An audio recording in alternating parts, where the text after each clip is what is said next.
Are headed to the locker room, and we're ready to give you all the post-game info and opinion. It's Big Red Overreaction, the first live post-game show featuring the most important voice of all, you the Husker fan. Big Red Overreaction is sponsored by Coors Light, keeping Nebraska chill, and by Equitable Bank. Also by Burton. When your plumbing's hurting, just call Burton. Get on the line now at 402-951-1620 and sound off on Big Red Overreaction. Live on 1620 The Zone and 1019 The K. Welcome in to tonight's edition of Big Red Overreaction here on 1620 The Zone, 1620thezone.com, 1620 The Zone app, 1019 The Keg, and on 1620 The Zone TV alongside Ravi Lula. I am Josh Peterson. Chance Oliver is producing the show tonight as Nebraska falls in another heartbreaker, 32-29 versus the Michigan Wolverines. Nebraska falls to 3-4 on the season. Michigan moves to 6-0 on the season, and we're doing this again. We are doing this again. You can give us a call, of course, all night long at 402-951-1620. You can hit us up on Twitter. He is at R.A. Lula. I am at Josh Tweederson, at BR Overreaction. You know the drills. Josh at 1620thezone.com, and, of course, you can give us a call at 402-951-1620 where the phone lines are already filling up. We have room for one more caller right now. So if you want to call and you want to get in line before we have a lot of business to get to, do so right now at 402-951-1620. Brett says, I am so sick. We had it till we didn't. And Ravi, I imagine that is going to be the general conversation, the general tenor of another one of these shows. I don't want to say, I'm more surprised or less surprised than I was after this game or this game or this game. But the way in which this one unfolds, it seemed like it was just going to be one of those nights. And in the end, it turns out that it is indeed not one of those nights, and Nebraska drops another one. I mean, it was one of those nights in the sense that it was one of those nights that we've gotten so accustomed to seeing over the last – yes, the Scott Frost era, but you go back further, it's what we've become accustomed to seeing with Nebraska when in these marquee games. The difference is under Scott Frost, especially this year, is it feels like they're going to win all the way until they don't. I know. Right? I know. And that's the part that's worse, I think, than because these are gut punch, groin kick games. Yeah. Whereas when you go back to Pelini and you get boat raced and it's just over before you even get out of the first quarter, there's a certain comfort in the fact that you just didn't show up, right? Where it's like, I don't know. Just wasn't the night. Yeah, I don't know if they're better than us or not, but we didn't show up, right? Yeah, there's a certain comfort in that fact. Yeah. Whereas this was a Nebraska team that showed up. They fought their butts off. Mm-hmm. They came back from 2 scores down. They took the lead. Incredible third quarter. Outscored them 22-6. Incredible third quarter.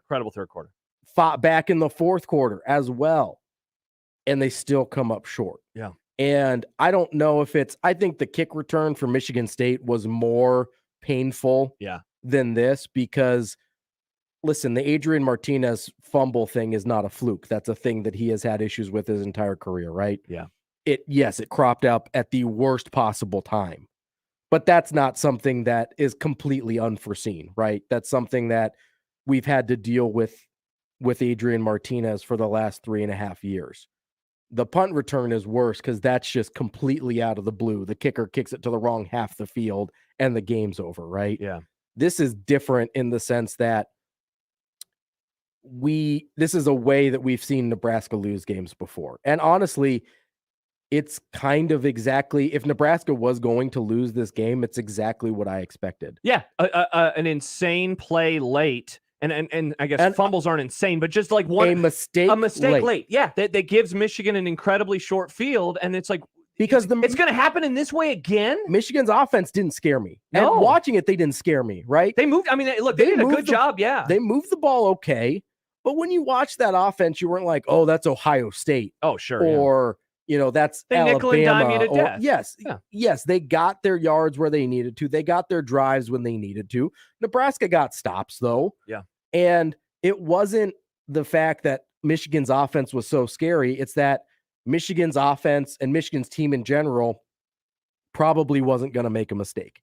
And we got that McNamara interception, which made it feel like, oh, maybe this is the day. Yeah. McNamara throws his first career interception. Yeah. This team that doesn't throw the ball very much. Yeah. And you get an interception. That kind of felt like, oh, this is our chance, right? This is the thing that turns it. You get the mistake that the other team usually doesn't make, but then Nebraska gave it right back because frankly, that's what Nebraska has been. They've been a mistake-prone team that those mistakes cost them ball games, and we saw that again tonight. Some early response. Z-Man says, I just don't know what to do with this game. David says, Adrian trying to play hero ball with that turnover, and Mike says, Husker fans are okay with this, have Stockholm syndrome. Will says, give Martinez a break. That was strong-armed out of there. Yeah, as always, I think I saw a tweet from Mike Schaefer late in the game, and it was after the fumble, and it was something like the narratives. And it's just so true. Like they can't just lose in a way that says, hey, it was hard fought and Adrian balled out and the defense played well and special teams was really good, but Michigan was just a little bit better. No, something has to happen late that results in this, push and pull with Adrian Martinez. He finishes on the night, Ravi, 18 of 28 through the air, 291 yards, so over 10 yards a pass attempt, 10.4, 3 touchdowns, 1 interception, added another touchdown on the ground. He was bottled up for the most part. Michigan did a really good job. Counting sacks, he had 8 carries for 38 yards with a long of 20. So they did a really good job there. But Adrian, once again, is the reason that Nebraska is even in the football game to begin with. That offense was humming in the second half in the way in which we've been hoping to see out of this program since Scott Frost got here. And in a way that they hadn't against a good team. And that's the thing. That's the caveat. Against a team like this, against a talented team like this. As good of a defense as there is in the Big Ten. Yeah. I mean, it's Iowa, Wisconsin, Michigan. It's right there. And so he is able to do that. And yet, because he has the fumble late, and in the, Ravi, in the way in which it happens, because Jamie says forward progress had been stopped, should have blown dead before the fumble. And, certainly the refs will come up, I'm guessing a couple of times tonight throughout the show here on Big Red Overreaction. But, it's just like they can't even just lose in a normal way. But look, I think Adrian is the reason that Nebraska was in this game to begin with, that he is the reason that they had a chance to win it late. And yeah, I mean, in the end, he also had the fumble that results in Michigan getting a short field and getting a game-winning field goal that gives them the victory. I agree with you that Adrian is the reason they were in the game, but look at those numbers, okay? 18 for 28. I don't want him throwing the ball 28 times. Yeah, 64% completion percentage. I don't. And listen, he played well. Don't get me wrong, but 28 times. I mean, they were 32 rushes, 28 passes. I don't want it to be that close to 50-50. Yeah. I don't think that's a recipe for success for Nebraska. I don't. And when he's got the ball in his hands, he's making decisions on 36 of those. So 36 out of, what are we talking about? 60 possessions or 60 plays 60 here? Plays. That's too many. You can't put that much on Adrian Martinez. And we saw, listen, I know we're not supposed to think Jaquez Yant was Mike Rozier, but he got 4 carries today. Yeah. After what he did last week, he got 4 carries today. Yeah. Josh. Yeah. You don't have to be Mike Rozier to deserve more than 4 carries, do you? Yeah, he was one of 2 tailbacks that got a carry. He had 4. Ramir had 17. Adrian had 8. And then some receivers, Toure, Falk, and Betts, they all had 1 apiece. Xavier Betts, by the way, 83-yard touchdown last week. One of the biggest big play threats on your team. 1 touch this week. 1 touch this week. And that was that was then the option pitch that was a fumble. Yes. And he got stuck right away. Yeah, and he recovered it. He recovered it. Yeah. It didn't result in a turnover. But it was a low option pitch. Yeah. All I'm saying is that's another one that technically goes to Betts that you could put on Martinez in his column in terms of the ball being put in his hand. And listen, on those 17 Ramir Johnson carries, how many of them were straight up the middle? A lot of them. I have serious issues with the way this game was called, because for a lot of the game, it felt incredibly conservative. Yeah, this is going to be one on the rewatch, and we'll get to your calls in a moment. We're also waiting for Scott Frost right now here on 1620 The Zone, 1019 The Keg, and also 1620 The Zone TV on YouTube. This is going to be one of those games, Ravi, on the rewatch where you look at the third quarter and you say that was such a barrage of great play calling. Yeah. And in a way, it makes it all the more frustrating. Not so much that you didn't see it in the fourth quarter, because they also got the touchdown. Once again, the offense goes down the field and they give the team a lead late. That was what we had been wanting to see from this program for a while. But the first quarter, or the first half rather, I don't know how many messages I got, emails and texts and tweets about like, what in the world is going on with some of this play calling. I mean, first series of the game, they get the huge play to Ramir Johnson. Yeah. And then run up the middle. They turn it over on downs. I don't understand what the thought process was. And I just don't understand, because it was totally different than what we saw against Northwestern. It was totally different than what we saw in the third quarter. But first, second, and fourth quarter, it was just this other offensive scheme that didn't really make a ton of sense to me. And again, I tweeted this last week. Hey, Nebraska's doing incredibly well with that very bold strategy of putting your good football players in the game, right? Mm-hmm. And again, Xavier Betts had one carry or one touch the entire game. One touch. Yeah, Jaquez Yant had 4 carries the entire game. Yeah. And all of this, we get 28 throws out of Adrian Martinez. That's not a recipe for success. He did as well as could possibly have been expected, but we saw the recipe for success last week. Yeah. We saw it at times during the third quarter and a little bit during the fourth quarter. It's not what we saw. It's not what we see for the entire game here. They had opportunities. I mean, you want to talk about opportunities.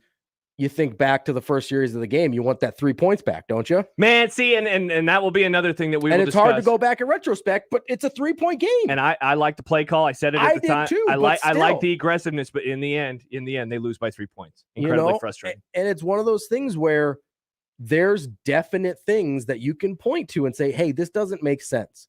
There's plays and points and opportunities they leave out there every single time. And yes, the fumble by Adrian Martinez is incredibly poorly timed. Mm-hmm. But there's way more other things that Nebraska could have controlled that they didn't do themselves any favors. Scott Frost is speaking right now. Chance, do we have that audio ready to go from Scott? Still loading. Come on, internet. The internet is failing us right now as we wait. I'll read this tweet real fast. Do you want to try the other computer, Chance, just to make sure? Why Not Hoiberg says, I love Adrian for his accountability and big playability, but I will not miss him next year. Honestly, can't tell if they're going to make a bowl game or just keep going with these close losses. Yeah, it's look, we have a lot of stuff to talk about and a lot of time to talk it all out on the show tonight as we're waiting for Scott Frost. Scott Frost is ready to go. Here is the press conference from Lincoln. He's an unbelievable player, so I hurt for him, but I told the boys, don't hang your heads, because I don't know if his momentum was stopped or not, but we can't. You really got it rolling after sort of scuffling in the first half. We opened it up some. We started out kind of shooting our shot, and I wanted to establish the run game, so we tried. They're really good against the run. Their linebackers were fit and fast. Thought they had a good game plan for a lot of the stuff that we did. We shot ourselves in the foot on one drive where we could have got points with a penalty. And, looking back, I was trying to win the game, and I want to keep the kids aggressive and I want to be aggressive, but probably would have kicked the field goal knowing how the whole thing ended. But the guys just kept battling. I think we opened it up for them a little bit and guys made plays. Get a chance then, even after the field goal late, did you like, obviously the way you started the drive, and what did you see in the last couple of plays of the game? On the 2-minute drive? Yeah, you get out to midfield and then great route and catch by Samari. We had a chance to hit a shallow on first down. They brought pressure on second.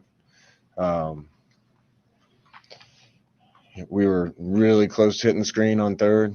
One more step out there quicker by our guard, and I think it creases. Then on fourth down, they brought zero blitz and tried to take a shot to one of our best players. And they were pressuring us a lot tonight, which I don't blame them. But they've been doing it all year, and we trying to protect Adrian a little bit too, and thought we got the drive started real well and was still really confident at that point. We just needed one more play to keep the chains going. In the first half, when you called timeout to review the scoring play, what was your explanation that you got from the officials? Because they review every scoring player. Yeah, I don't want to talk much about officiating, but they told me they reviewed it, and Ryan Held did a good job in the box. He saw the replay and said the quarterback's knee was down, so we got it stopped before the PAT. How do you size up the defensive performance? I mean, they were out there a lot of snaps. Did you sense they were a little tired, gassed at the end? Yeah, I told the team, we're so close, and one more play, one more stop. When we get ahead by 7 with 7 minutes left, we need to win the game.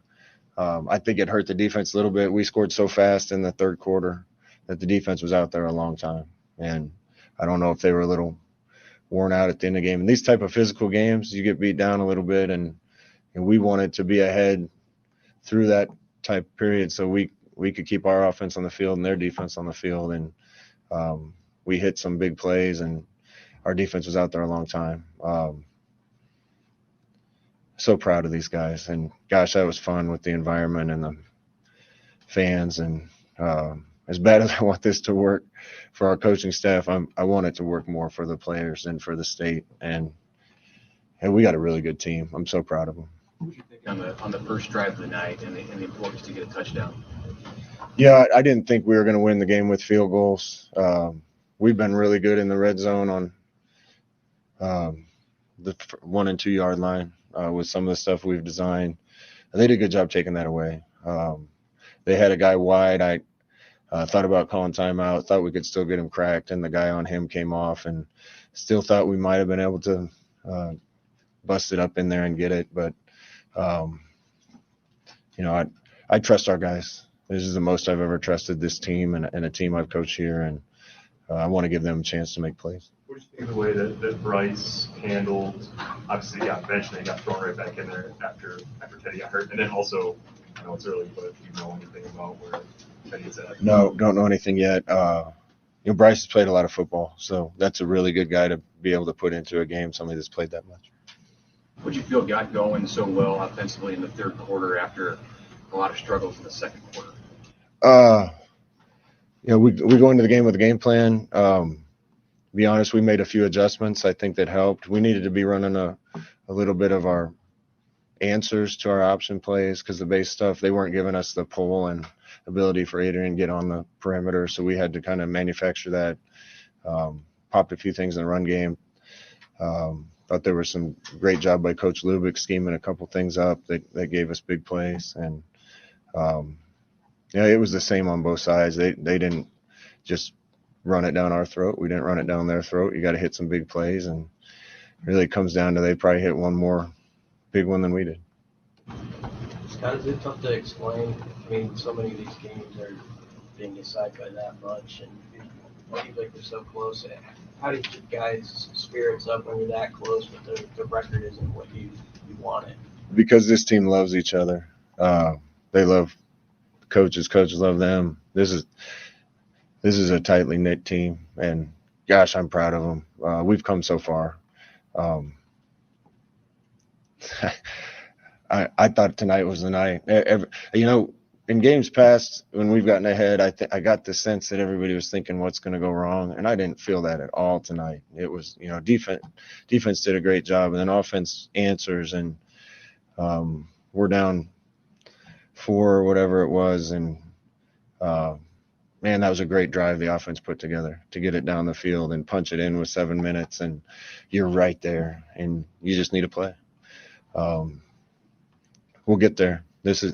I'm having a lot of fun coaching these guys this year, and I'm hurting for them more than anything, but I'm so happy for them and proud of how far they've come. Nick Henrich was all over the field today with 15 tackles. Can you sort of speak about what you saw from him out there? Nick's a warrior.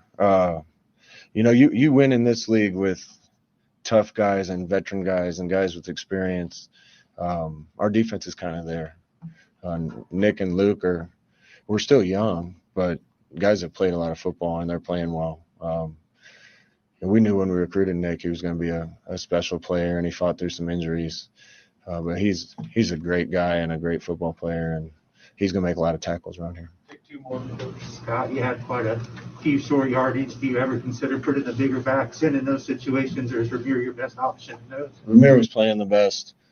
We had a 2nd and 1 in our territory in the third quarter, and our back went the wrong way. I think we would have picked it up. Then we didn't get it on third. That was a big play, and Ramir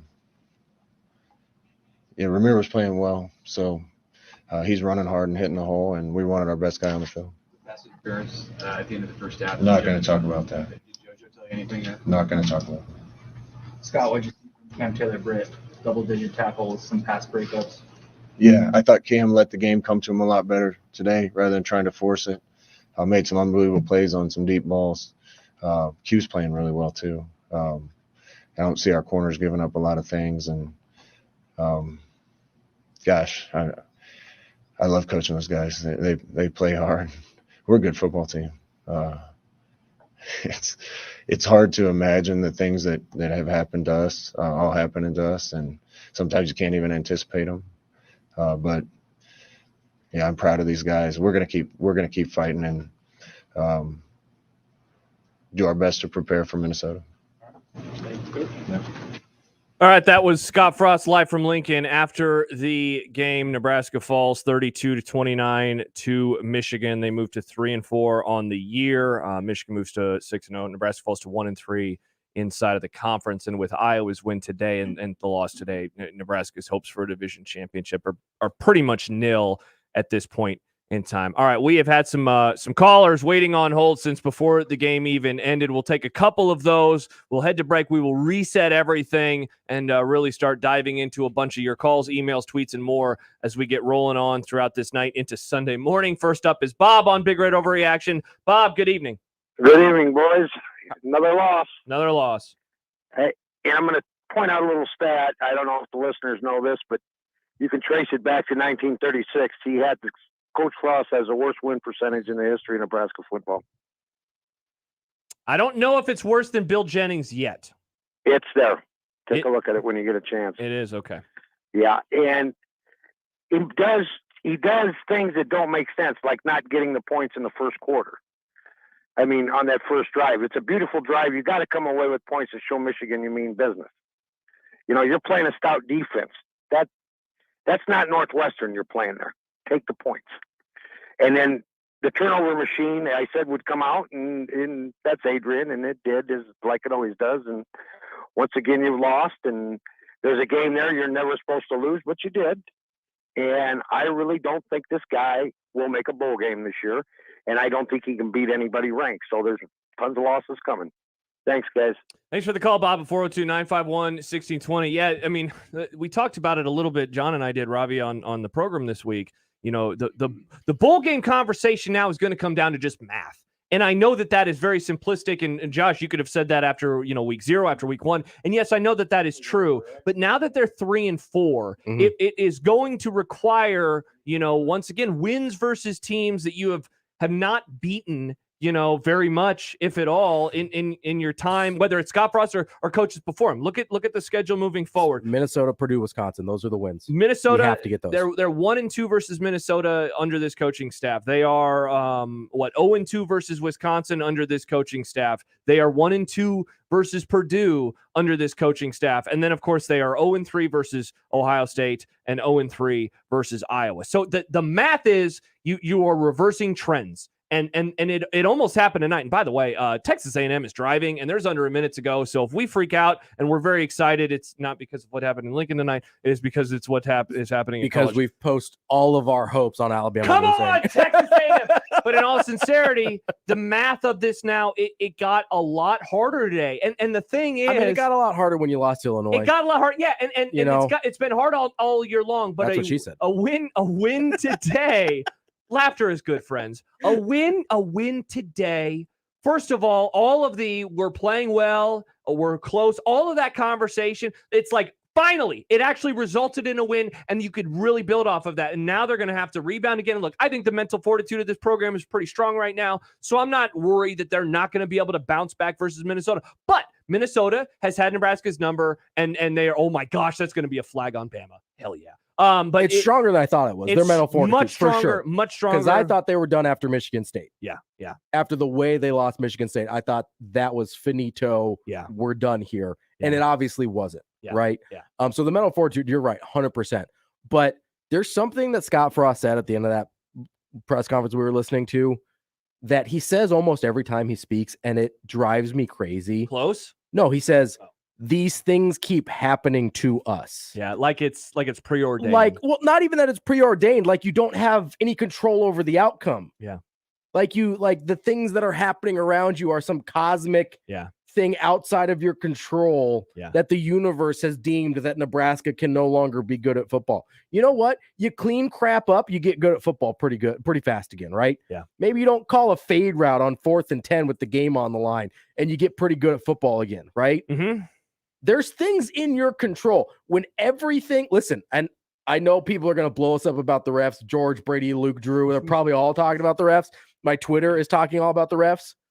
I understand. I understand the officiating was atrocious. I tweeted about the officiating being atrocious at halftime. Yeah. Until they clean up their own crap, I don't care. Because that's where it becomes a difference between wins and losses. The officiating becomes a difference between wins and losses when you've got your own house in order. When you turn the ball over in your own territory late in the game. Yeah. Yeah. When you stop making those game-losing mistakes. Yeah.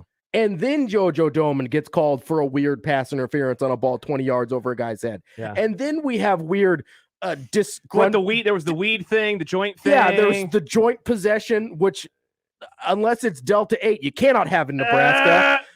You've got the disconcerting signals. You know, you had things that I'd never heard of on a football game before happen tonight, right? And we've been watching football for a few years, you and me have. We watch a lot of football. Yes, we do. But until you clean up your own crap. Yeah. Like if you're walking in your backyard and you never clean up your dog's crap and you step in it when you're mowing the lawn, you can't blame it on the neighbor's dog. Yeah. Right? Because he comes over once a week. This thing keeps happening to me. It's like, why do I keep stepping in the crap? It's because you don't clean it up, Josh. Yeah. That's why. By the way, Texas A&M kicking the game-winning field goal. Oh, he made it! He made it! Bama goes down. Woo! Bama goes down. Texas A&M gets the victory. Man, it looked like he hooked that. That was close. That was close. Let's take another call on the Nebraska game. I mean, heck, though, Luke, if you want to talk about Alabama going down to Texas A&M, feel free. But, Luke, what's going on? You're on Big Red Overreaction. Okay, hold on. Slight correction. Yeah. This is Luke McGarver and friend. Okay. There are two people on the phone. Okay. Luke, it's 10:48. We're doing like the post midnight stuff this early already. Yeah. Oh yeah. Okay. Yeah. All right. 100%. All right. Guys, this was a night game. It's a night game. It was a night game. That's fair, Luke. That's fair. And other guy. So number one, I had a lot of hope. Yep. On Alabama as well. Oh, against the number? Oh yeah. Oh yeah, me too. Not a lot of hope. I had some hope though. I dabbled a little bit. Well, Georgia did me well. Georgia was nice. How did he hook that? I know, right? I can't believe Alabama just lost. I know.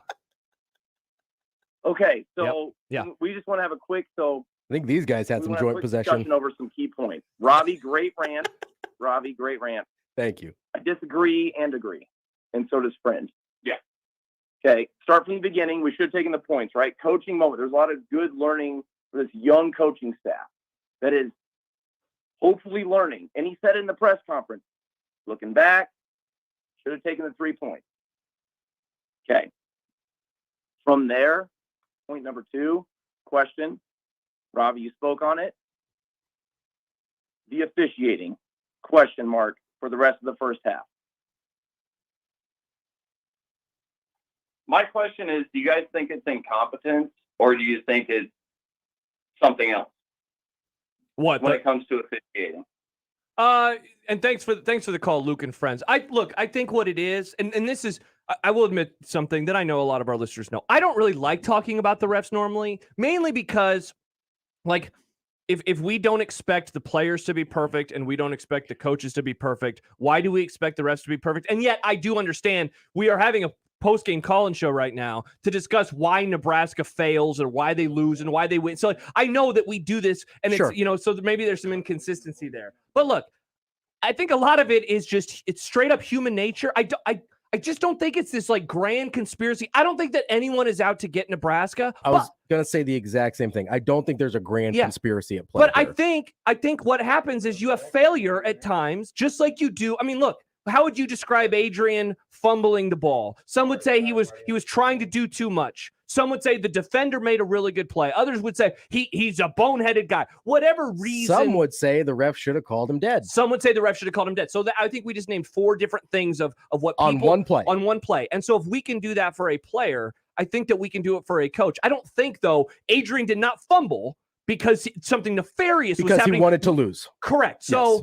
So I think that, at times refs suck. And I think that that's what, and you just hopefully mitigate it. The problem is on a night like tonight, especially when it's just like mistake after mistake after mistake after mistake after mistake. And they're like, hey, we have to review this and we have to review that. I get why that comes off like something is amiss, or, Adrian isn't blown dead. It was pretty clear, though, that this was a bad crew. It was a horrible crew. I mean, that's what crew. I took from it. It was a bad crew. Not that, hey, there's something nefarious happening here, but this is a crew that is incompetent, I think is the word that Luke used. Yeah, and they made mistakes that went against Nebraska. And they made them like against Nebraska like in a row. And I want to put this out there. Not that we watch more football or know what we're watching more than other people, but I watch every Big Ten game every week. Yeah. I tape the Big Ten in 60 because most of them are unwatchable live.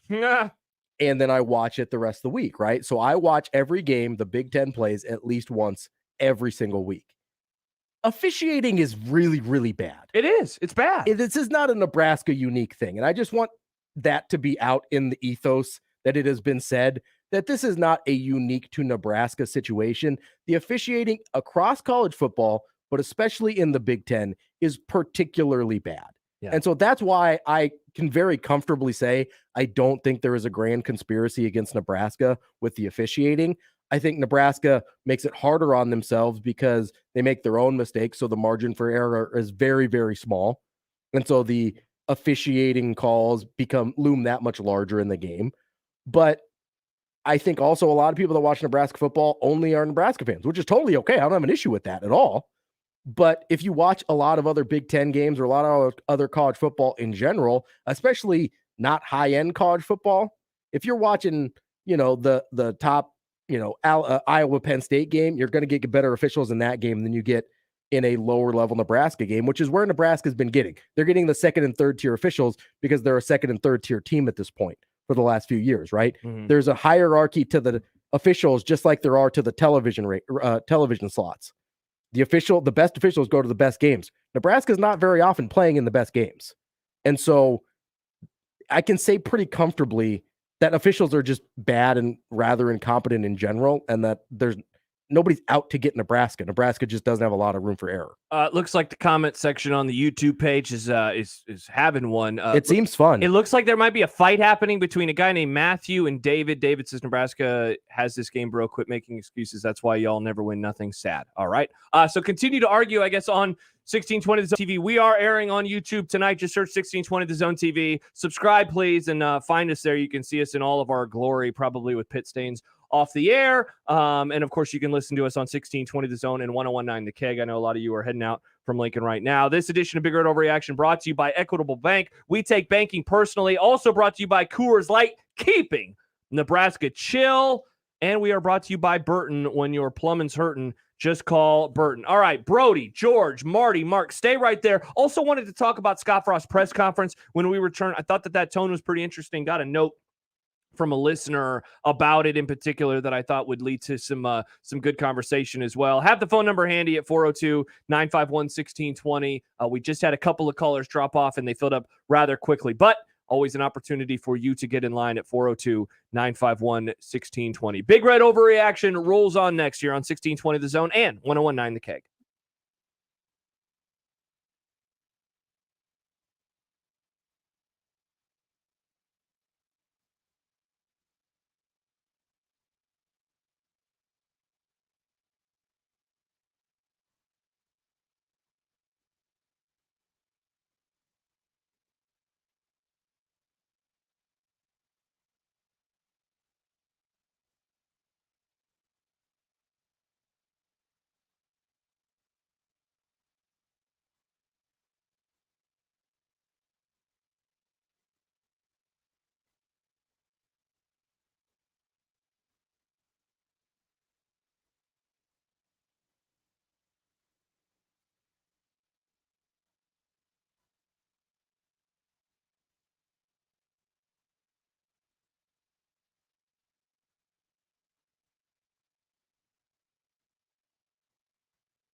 Welcome back. Bigger Overreaction, 1620 The Zone, 1620thezone.com, 1620 The Zone app, and 1019 The Keg. Also, we're available on 1620 The Zone TV on YouTube. He's Ravi. I'm Josh. Chance is producing. You can give him a call at 402-951-1620 if you're sad or angry, mad, any verbs that you would use to describe yourself. Don't take it out on Chance. Adjectives, I think. Adjectives, my bad. Yeah, verbs are action words. My bad. Yeah. It's late. It's fine. late. Thank you. It's okay. 10:58. It's 10:58. But don't take out your frustration on him. Yeah, Chance is a good guy. Yeah, take it out on us. You're not on the air yet when you're talk not on to the air. Chance. Yeah, exactly. And honestly, Chance, I'm giving you permission. If someone's mean to you, hang up on them. Can do, Josh. There you go. Hang Chance, it up. Chance likes it. Nebraska falls 32-29 to Michigan. Wanted to talk about Scott Frost's press conference. We'll do so in a moment. But Brody has been waiting on hold patiently throughout the first start of our show tonight. Brody, what's going on? You're joining Big Red Overreaction. Hey guys, how are you doing? Good. The takeaways I took from the game was that we compete with teams that we shouldn't, and we play well. But the thing is, we have too many penalties and too many turnovers. Brody. It's just. Oh, sorry. Keep going. It's just simple. We compete with teams we shouldn't. We've competed with number 9 Michigan, and it's penalties and it's turnovers. It's just simple. It's simple mistakes. Brody, short and to the point. Thank you for the call at 402-951-1620. I would toss in play calling, but otherwise, it is simple. Yeah. The answers, fixing it might not be simple, but the identifying the problems is pretty simple, right? Yeah. It's not. This isn't rocket science. No, it's not the same stuff that Nebraska. Same reasons Nebraska's been losing. Yeah, it's the same stuff. I remember in the offseason, Ravi, as we talked about this team, and I know that I was a little more pessimistic than most around here, and I didn't see them going to a bowl game. But there was a particular part that I guess I couldn't get to mentally with the team. In terms of maybe a look, a feel, just, that thing that you kind of can't describe, but when you see it in terms of like good football or well-executed football, whatever it is. And I just did not expect that to happen. And after the Illinois game, I thought, well, here we go. It's exactly what I expected, throughout this season. And the thing is, as the caller just mentioned, like, we do see those signs. Like, I don't want to say like they're close. I don't want to say that. The hard part now that I'm kind of having mentally, and I know a lot of fans are having mentally, is that there are play designs and play calls where it's like, man, that is what we want to see. The wheel route to Ramir Johnson, that play design and the throw, the execution was incredible. Absolutely incredible. The touchdown to Austin Allen, when suddenly it's like, whoa, there's Austin Allen with yards of space to run by. Yeah, the play fake, he's wide open down the middle. And Austin Allen, who very large, not that fast, not even close to being touched, right? Yeah. Because the play design is so good. And then there was another touchdown or long pass to was it Fall or Oliver Martin? The little swing pass. Yeah. That incredibly well designed, untouched to the end zone, right? Yeah.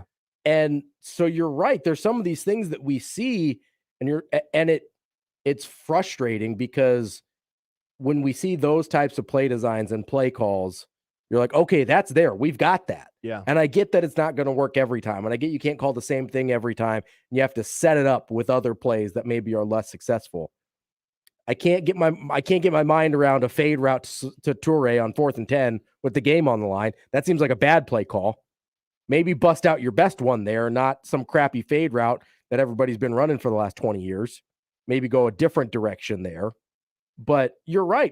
There's a lot of things there that make it so much more frustrating because it's not like it's bad all the time. It's not bad all the time. Bad all the time, it would be so much easier to understand. It would, man. It'd be easier. It'd be more palatable in a way, because I think that makes, the decisions, easier on everybody. It's right? like I said with the Pelini blowouts, right? Yeah. When you went into a game and they got boat raced by a team that was either better than them or worse than them or whoever, you just know it was bad from start to finish. There was no saving grace. It was just bad, right? Yeah. And that was palatable in a way that we could understand. What's really challenging is seeing a third quarter like we saw against the number 9 team in the country, and then seeing a first, second, and last half of the fourth quarter, what we saw today, right? I mean, that's the dichotomy of Nebraska football that's so difficult to wrap our minds around because it's so good and so bad in such close proximity to one another. How about this? A comment from one Todd Peterson on the YouTube page. He says it's zero coverage, Ravi. Fade route is a pretty good option. It's usually that or a quick slant. We saw that when against Michigan State. Tell me a better zero beater. Look at that, friend of the program, Todd Peterson. I will tell you, I hate fade routes always. Unless Todd Peterson's the one out there running that route. I don't care. This is PTS. Even Todd, I got your back, man. And Todd, listen, I know you know more about football than I do, so I'm not coming after you for that. I have like a PTSD thing from Colin Kaepernick trying to throw 3 straight fades to Michael Crabtree in the end zone in the Super Bowl against the Ravens and it not working. I am just physically nauseous when I see people run fade routes when it matters. And listen, it's a you problem. It is a me problem, but it's also, when does Nebraska run that play ever? Yeah, we really haven't seen it a whole lot, have we? No. Yeah. Like that's, if I'm Nebraska and I'm 4th and 10, I get that what he's talking about, zero coverage, and that's a good zero coverage beater. But what I'm saying is, if you're Nebraska, 4th and 10, go to what you do.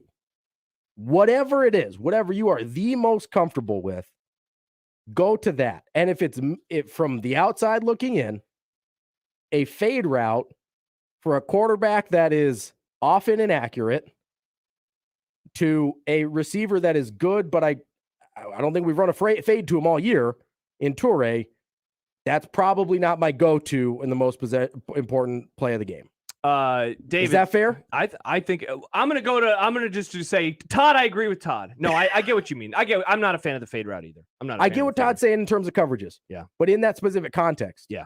I get what you mean. I don't like it there. David says, did Ravi, it's Ravi, R-A-V-I, Ravi, did Ravi just say it's really better to get embarrassed in a blowout than what we had happen? I'm not saying it's better. I'm saying doesn't it's seem easier. like this guy understands football very much. No, come on. That's not what you meant. I know what you meant. That's not even what I said. I said it's easier to understand what happened. Yeah, and look, I think the problem right now with all of us is that we don't really understand like what to do with this program right now. Because sometimes they look like they did in the third quarter, where they look so good, they look dramatically better than a top 10 team, and then they look like they did the rest of the game. And they still lose. And that's the thing in all of Yes. this. And I, we kind of hit on it this week on the show. It's harder to understand. And that's look, my only I'm happy point. I'm not the one making the decision, but Trev is going to have a lot on his plate because there is definitive, notable progress up and down the team right 100%. now. Up and down the team. And yet progress I didn't think we'd see in year 4. And yet the record is still sub 500. It's still sub 500 at this point in time. By the way, Harbaugh is speaking right now. He said there's no doubt that Nebraska wanted to storm the field, tear down the goalpost, and carry them. Not on our watch. Tough from Jim Harbaugh. Let's go back to the phone lines. George is up next on Big Red Overreaction. George, what's going on? You're in the zone. All right, guys, what's up?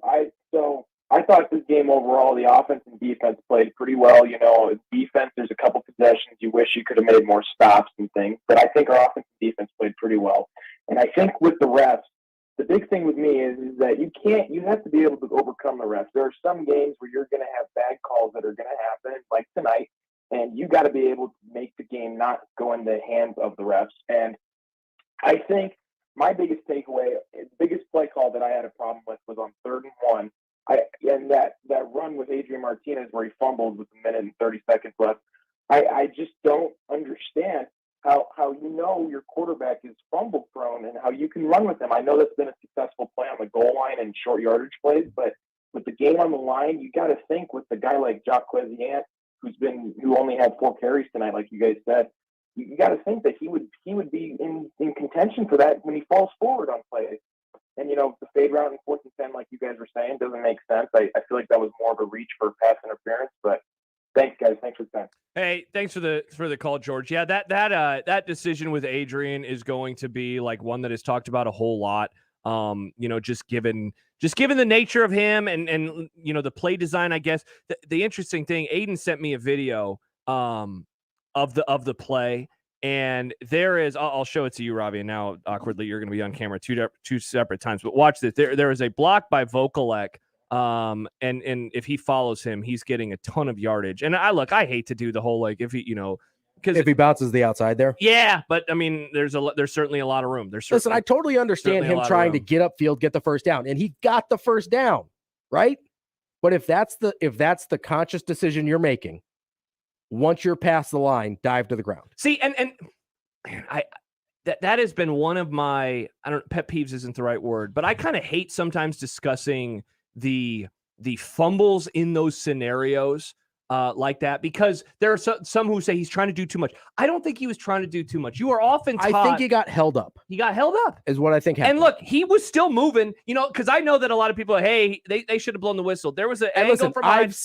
I've seen the whistle get called, blowing him dead before that, but I think I agree with where you're going here. Yeah, I think his feet were still moving. And that's why they didn't blow the whistle. And so I get it. I get not wanting the ball in his hands, but he's also like the best player on offense. So I also understand why you would want to have him run the football in that scenario. He got the first down. It's like the pass to Terrence Nunn against Texas in 06. Everyone's like, they shouldn't have run that play. It worked. Yes. Until it didn't. Right. And I know that in the end, that means that the play is defined as a failure. But man, it worked. The until it didn't is the key phrase there, right? Yeah. But you're right. He got the first down.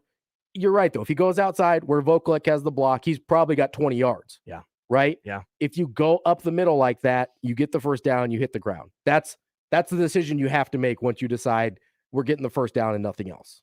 Right? Yeah. I mean, and listen, it's easy for me to say. I'm not playing easy. Yeah. I'm not playing against one of the best defenses in the country. And this is always the moment where you wonder, what was the conversation like? How is the conversation with the coaches? Like, are they saying get the first down and go down? Because in that moment, here's the thing. They're not trying to grind out the clock to win the game. It's tied. Yeah. And so theoretically, every single yard, it matters for Nebraska, and they could end up getting a first down.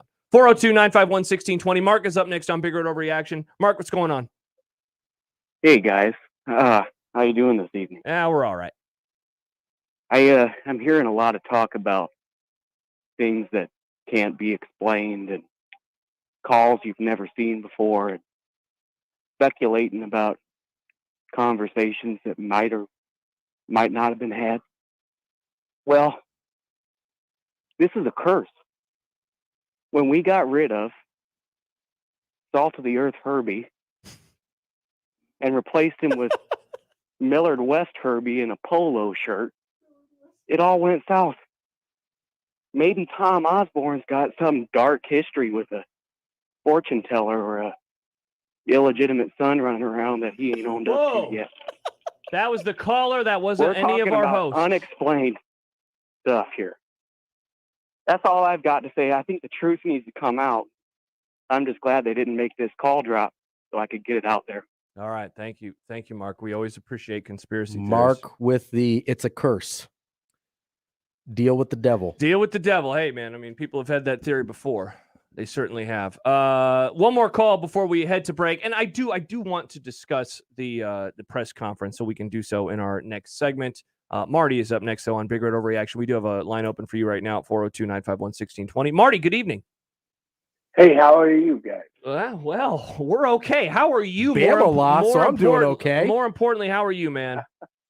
Well, I'm disappointed. Yeah. I mean, I don't blame Martinez for fumbling, although I wish he had gone down. Yeah. But, when it came down to it, on a previous 3rd and 1, they gave it to Ramir Johnson right up the gut. And, that's not exactly the best plan with Yant on the bench.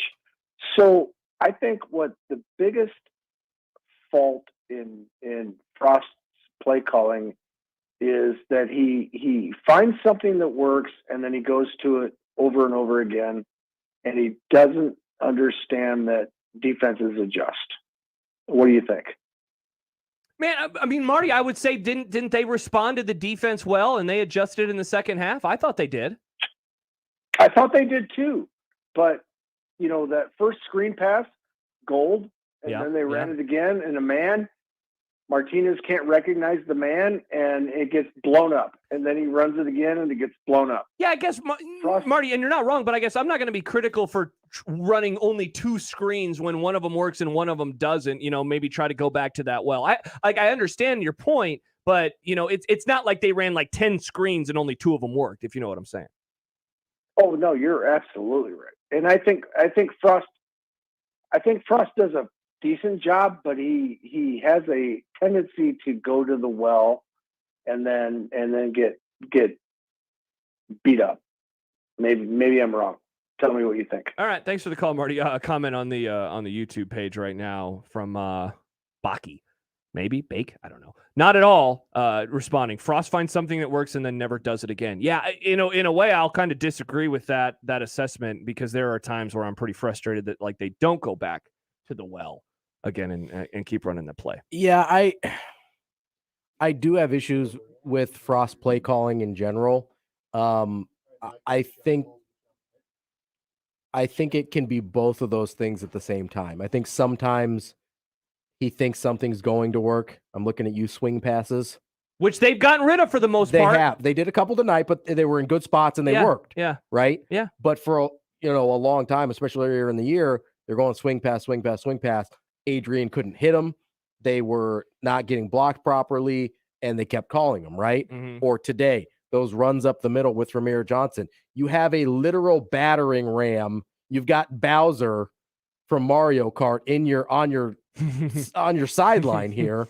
And Jaquez Yant. And you're going with Ramir Johnson hammering up the middle, right? Like I'm okay running up the middle and setting other things up, but at least put the battering ram in, right? Yeah, especially in that first half, man. That first half play calling left a lot to be desired. That's what I'm saying. And they figured it out in the second half, and that once again that's the perplexing part of this. But program. Again, if you can score at all in the first half, you're not up against the wall where you have zero margin for error in the second half, right? Yeah. If you are able to stay even with Michigan 13-13 or 13-10 in the first half, rather than being down 2 scores, then maybe that Adrian Martinez fumble at the end of the game doesn't cost you the game, right?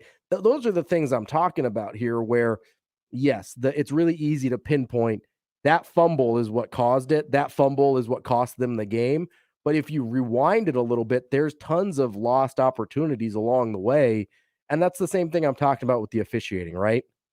It's very easy to put a pin in that and say that particular penalty really hurt.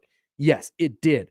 But there's a ton of other things that you had control over along the way that would have made the pain of that particular call much less. And by the way, there are some who are pointing out on the YouTube page right now that Yant got pulled because he went the wrong way. And yes, we understand that. I think that the frustrating part of it is that other players make mistakes all the time. Exactly. And so, Also, Why Not Hoiberg says, I've said this team should do a Ted Lasso style fire sacrifice to clean the bad juju out. Oh, and let's not spoil the finale of Ted Lasso. No, this is from last year. I know. I'm just making. Year. I know. I just don't want anyone to talk about the most annoying character on that show and hate him and everything that he I did. hate Redacted so much. He sucks. We are broadcasting live from the Host Coffee Zone studio. We are brought to you by Equitable Bank.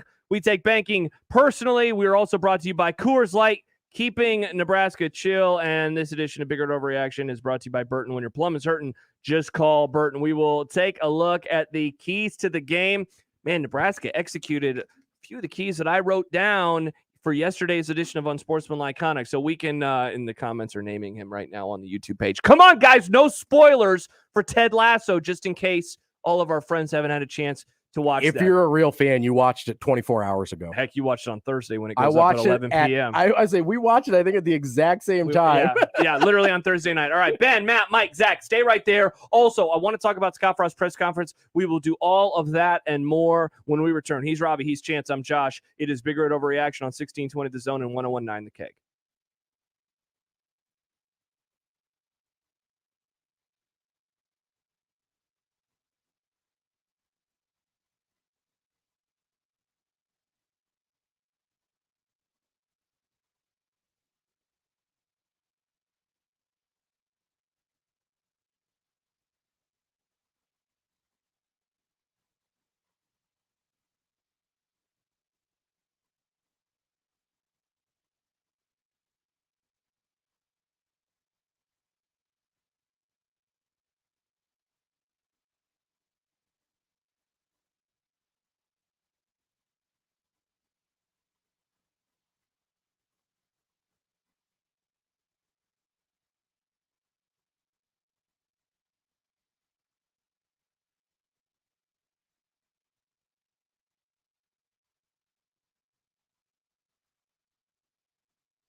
Hey everybody, we don't have the audio right now because we're hanging out in the commercial break, so it's just quiet. I'm just sitting here watching. Who's Tulsa playing? I can't even tell. We got football on. Late night games tonight seem to suck. What's wrong? Oh, Memphis, that's right. Yeah, we did have a late night Pac-12 game. I guess I forgot to check FS1. Turn to Nebraska Medicine. Our immediate care clinics provide quick care. David says, cheers, Josh. And for your family's ongoing health needs. Somebody asked me, what was I drinking earlier? Bush lattes? No, I'm going with the fairy nectar that was paid up by one Jimmy Allen because he thought that Oklahoma was going to lose to Kansas State. He said it all offseason, and he owed me beer. So thank you very much to Jimmy. Thank you, Jimmy. He what? He was close. Dude, they almost lost today. Crap, I always forget what channel this one is. All right, we're coming back on. I'm going to mute myself again. Bye-bye.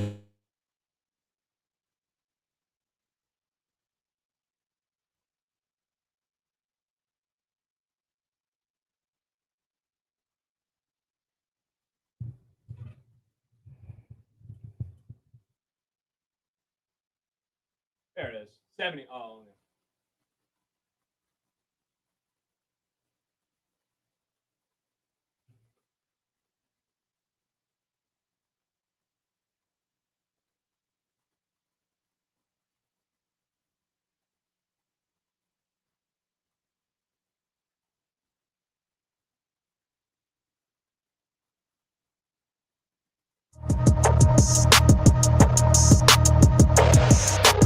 it is Big Red Overreaction on 1620 The Zone, 1019 The Keg, 1620 The Zone TV, and all the streaming platforms. Plus, I mean, who knows? When you're listening to this, it might be Sunday morning. If it is, tweet at me right now. Say, hey, I'm listening. It's Sunday morning. I'm walking the dog or doing whatever. By the way, that feels a little bit like time travel when you do that. Yeah. Oh, yeah. I was watching Banks tonight, and there was this car in my neighborhood, and I'm not going to tweet out the photo, but they put a skeleton in the creepy, very creepy. I was like, whoa, what are we doing? That would catch me off guard. What are we doing? The first time I saw one of those, I was worried for a second. Like limbs out of a trunk.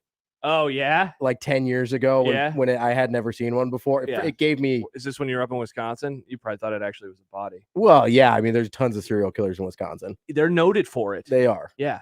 Cheese, beer, serial killers. Yeah, that's what Wisconsin does. That's how they roll. This edition of Big Red Overreaction brought to you by Equitable Bank. We take banking personally. He's Ravi. I am Josh. We got Chance hanging out with us tonight. It'll be Sunday morning at some point by the time that we log off, so that'll be a whole lot of fun. Donnie Barnes, our friend of 1620 The Zone, going to be moving soon to Florida, very, very soon, in fact. He tweets in, I'm sure nobody wants to hear from a Michigan fan right now, but if anyone understands how gut punch losses feel, it's a lifelong Michigan fan. I really thought the Huskers were going to make the last play right up until the fourth down throw. Great fight.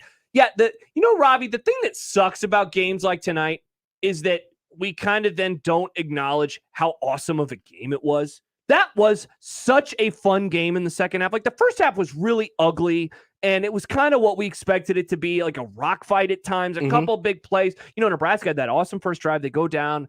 They don't kick a field goal. I know everyone's still mad about it. And then after that, it was just pretty quiet for the most part for the Husker offense. Michigan gets a late score to make it, 13-0. Yep. But the third quarter was badass. And then the fourth quarter, just trading blows back and forth. And yet, when you're the loser, you don't really celebrate how good of a game it is unless it's the game of the century and it's 50 years later. And even then, it's not like the Oklahoma players like, man, remember that time we lost? No, it was like, remember our relationships, remember the locker room. So that's what sucks about a night like it really does. And honestly, I've said this before, and a lot of people don't like to hear it, but when March Madness is my favorite event just of all time, March Madness is the best, man. Come on, what are you talking about?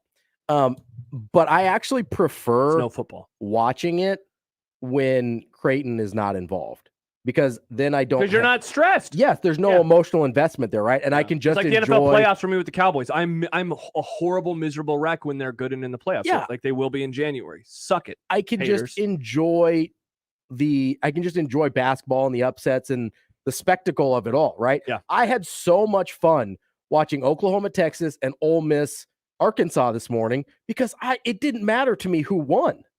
I just enjoyed watching it so much. And I agree with you. I think that's something that we miss in some of these Nebraska games, especially this one. This was by far the best, most entertaining game they played this year. And it didn't have listen, the Adrian fumble is a gut punch, but it's not a, level 3 groin kick the way the Michigan State punt return was. Somebody disagreed with us earlier, by the way. I'm with you on this game. I think the punt return's so much worse. Yeah, I was in a much more foul mood after that. And game. I also think Nebraska dominated that game, the second half especially, in a way that They didn't dominate Michigan. No, both tonight. teams, it was pretty even. Yeah. Michigan 26 first downs to 19, 459 yards to 431. I mean, it was really even. Even the penalties, 6 versus 6, 55 yards versus 47 yards. Nebraska, I mean, really, Robbie, in the end, the story is 1 turnover Michigan, 2 turnovers Nebraska. That's the entire story, right? It I mean, really- that it was literally the tells it difference at the very end. between those two teams, right? Yeah. And so this was a really entertaining game that was even on both sides, and then Nebraska happens to lose, which that's what we focus on. But it really was an incredible football game. It was a really good football game, full of exciting moments, great plays. We had guys hurdling people. That was happening as I'm walking to my car to come over here. No, I might have been driving. I think it was when I got to 50th and Dodge is when that play happened. Yeah, I was in here watching it with Chance, and we were both just like, what just happened? Yeah, absolutely incredible. All right, I've been promising Scott Frost press conference. I'm going to talk about that after Matt's phone call. So everyone has to hold me to it. Matt, you're up, though, before I go on about Scott Frost and his presser. What's going on? Well, I'll say that that game was definitely a tale of two halves. I don't know what was said in the locker room to come out in the third quarter like they did, blazing. But I wish that was the kind of thing that would come out in the first half. I mean, we start off, first off, the line play I thought in the first half was not where it needed to be. I mean, Martinez was just running for his life everywhere, it seemed like. The other positive point I will say is at least this is the second game in a row you can't say something terribly bad about special teams. Yeah. They did their jobs. And then just to touch on probably a little bit what you're going to talk about Frost Conference. I know he can't say it out publicly, but I would love to hear what's going on in his head concerning these reffing crews for the Big Ten. It's not just Nebraska that I see getting a lot of these bad calls. Last week I watched the Michigan-Wisconsin game, and I saw some pretty suspect calls in that game too. And I've been telling my buddies here lately, I swear these Big Ten officials are on the take. I just don't get it. I don't know where some of these amazing hidden calls come from. But like my buddy was saying tonight, there was a lot of Michigan holding going on too. And I didn't see anything but Harbaugh on the sideline complaining about the defense clapping and stuff. So I feel positive about this team. I think we're definitely getting better. It still irks me that we laid an egg in Champaign. That should have never happened. But I do think we are a lot better than anything that shows up record-wise. Matt, thank you for the call at 402-951-6020. Look, I agree with some of the stuff he said there. I do not agree with the refs being in on the take. Sometimes people are just bad at their jobs. Kyle says, a lot of times, like, listen, think about your job. Okay, not you, because everyone here is wonderful. But everyone listening, perfect. Everyone listening to us right now, or Monday morning if you're time traveling or whatever. Tuesday, I guess. If you're listening on Tuesday, let me know, please. It's weird. It's very weird. It's Tuesday. Weird. We had the breakdown on with Damon yesterday, you weirdo. Think about the I people, want a tweet from someone on Tuesday so bad. Think about the people where you work. There's people that are bad at their job. And they keep their job, and it's nothing nefarious. Yeah. It's because there's not enough good people to do the job. Aren't we literally, I mean, stick to sports, but are we not literally having like a crisis right now with people? Hiring people, yeah, right? Exactly. Maybe the same thing is happening with refs. The same help wanted. The same thing's been happening with refs for years in basketball and football. Yeah. Is especially because college refs are not full-time. This isn't their full-time jobs. Yeah, they do other stuff. This is a weekend side hustle. If you want refereeing to get better, have the major conferences shell out some of that sweet TV money. Ooh, that cash? Some of that sweet cash. Quiche. Some of that lettuce. Have them drop the bag on the officials so that you get good, well-trained, full-time officials. It's a very simple problem and solution, which is not something you can say about most things in life. But if you want better, more qualified people to do the job, pay them for it. D-Pick is being I'm not going to say it, but he says, Josh Peterson, the Big Ten ref of Omaha radio. Come on. Yeah. What the hell? Did you hear Chance's reaction? I want to read this message. Kind of a funny joke, though. Yeah, yes, because that's all it is. It's a joke, and it's not true. A good joke. And we all know. Now, look at all these people laughing. Even. Scott, D-Pick, LOL. Get out of here, guys. Get out of here. C-Mills, not a weekend side hustle. Kyle writes, Frost laughing at the press conference was interesting. I guess good to see him smiling. Maybe not the best look after a loss, though. And here is what I want to say. I thought that he seemed calm, more calm than maybe I can really remember seeing from him after a gut punch loss. After Michigan State, it seemed like he was on the verge of a mental and emotional breakdown. It sounded like somebody died after that. It sounded like he was speaking at a loved one's funeral. Today he said a lot of stuff, but two quotes that I wrote down was, "We've come so far," and I know that just me reading it doesn't explain the tenor of it. And then he also said, "I thought Linkin Park song. I thought tonight was the night." In the end, it doesn't even matter. In the end, it doesn't even matter. But because I tweeted about it earlier, and Travis said, "I haven't been listening. Interesting in a good way or a bad way." I really don't think either. I don't think that tonight's presser was like interesting in a good or a bad way. And that doesn't mean that it was like a negative press conference. He seemed calm. He seemed, I don't know, man. I don't think it's a slam dunk as a lot of people make it out to be, that he's going to be back next year. And I think that the entire program knows that. And I think that they know that they have to get wins. So I'm inferring a lot, but that was kind of my reaction coming out of today's press conference was, look, they got to win the games. And it's disappointing that they didn't win the games. That's all that's left to do, right? Yeah. It really is. And I said this earlier. Literally all that's left to do. And I'll say it one more time. After the Illinois game, I was not with a whole lot of you thinking this team is close. I was not with you. They did not feel close after Illinois. They did not. I was not with you after Fordham. I was not with you after Buffalo. And while what they did versus Oklahoma was good, there was a part of me that thought, well, it's one game. Let's also see how good Oklahoma is. But it was one game. And then the Michigan State game happened, and that was like a loss that I'm still trying to kind of wrestle with mentally because I don't know how it happened. And then they did what they did last week, and that was easily the cleanest football in all three phases that they have played since Scott Frost has been at Nebraska. 100%. And then they didn't match it tonight. They lost, and they didn't put up 56, and they didn't hold Michigan to 7. But damn it, man, tonight was definitely, if you consider the opponent, yeah, this is the best game that they have had since Ohio State. I think this is better than Michigan this year. This is better. This is the best game they had since Ohio State his first year. In 2018? In 2018. Yeah. And I know that defense was bad by the end of the season, that Ohio State defense was, but tonight's performance was the best that they have looked when considering everything. Location, what the game means, and opponent since that matchup versus Ohio State. And so I do think that they're a much better team than they were in week 0, and they're a much better team than they were in week 2 and 3. I think this team today beats the one that played Oklahoma. And yet in the end, it doesn't even matter because they lose again. Here's the question though, right? So you said you think it's their best performance against a good team since Ohio State in 2018, right? Yeah. They lost that game. We're 3 years later. Yeah. I know. And they lost this game. They lost, yeah. So how much progress have they actually made? I know. And that because we had the same conversation last week, right? We had the same conversation last week. With, hey, this is their best performance since Maryland in 2018. Right? Okay, sure. That was a bad Maryland team by the end of the year. This was a bad Northwestern team. And they beat up on them. They did what they were supposed to, which I agree is progress, right? Uh-huh.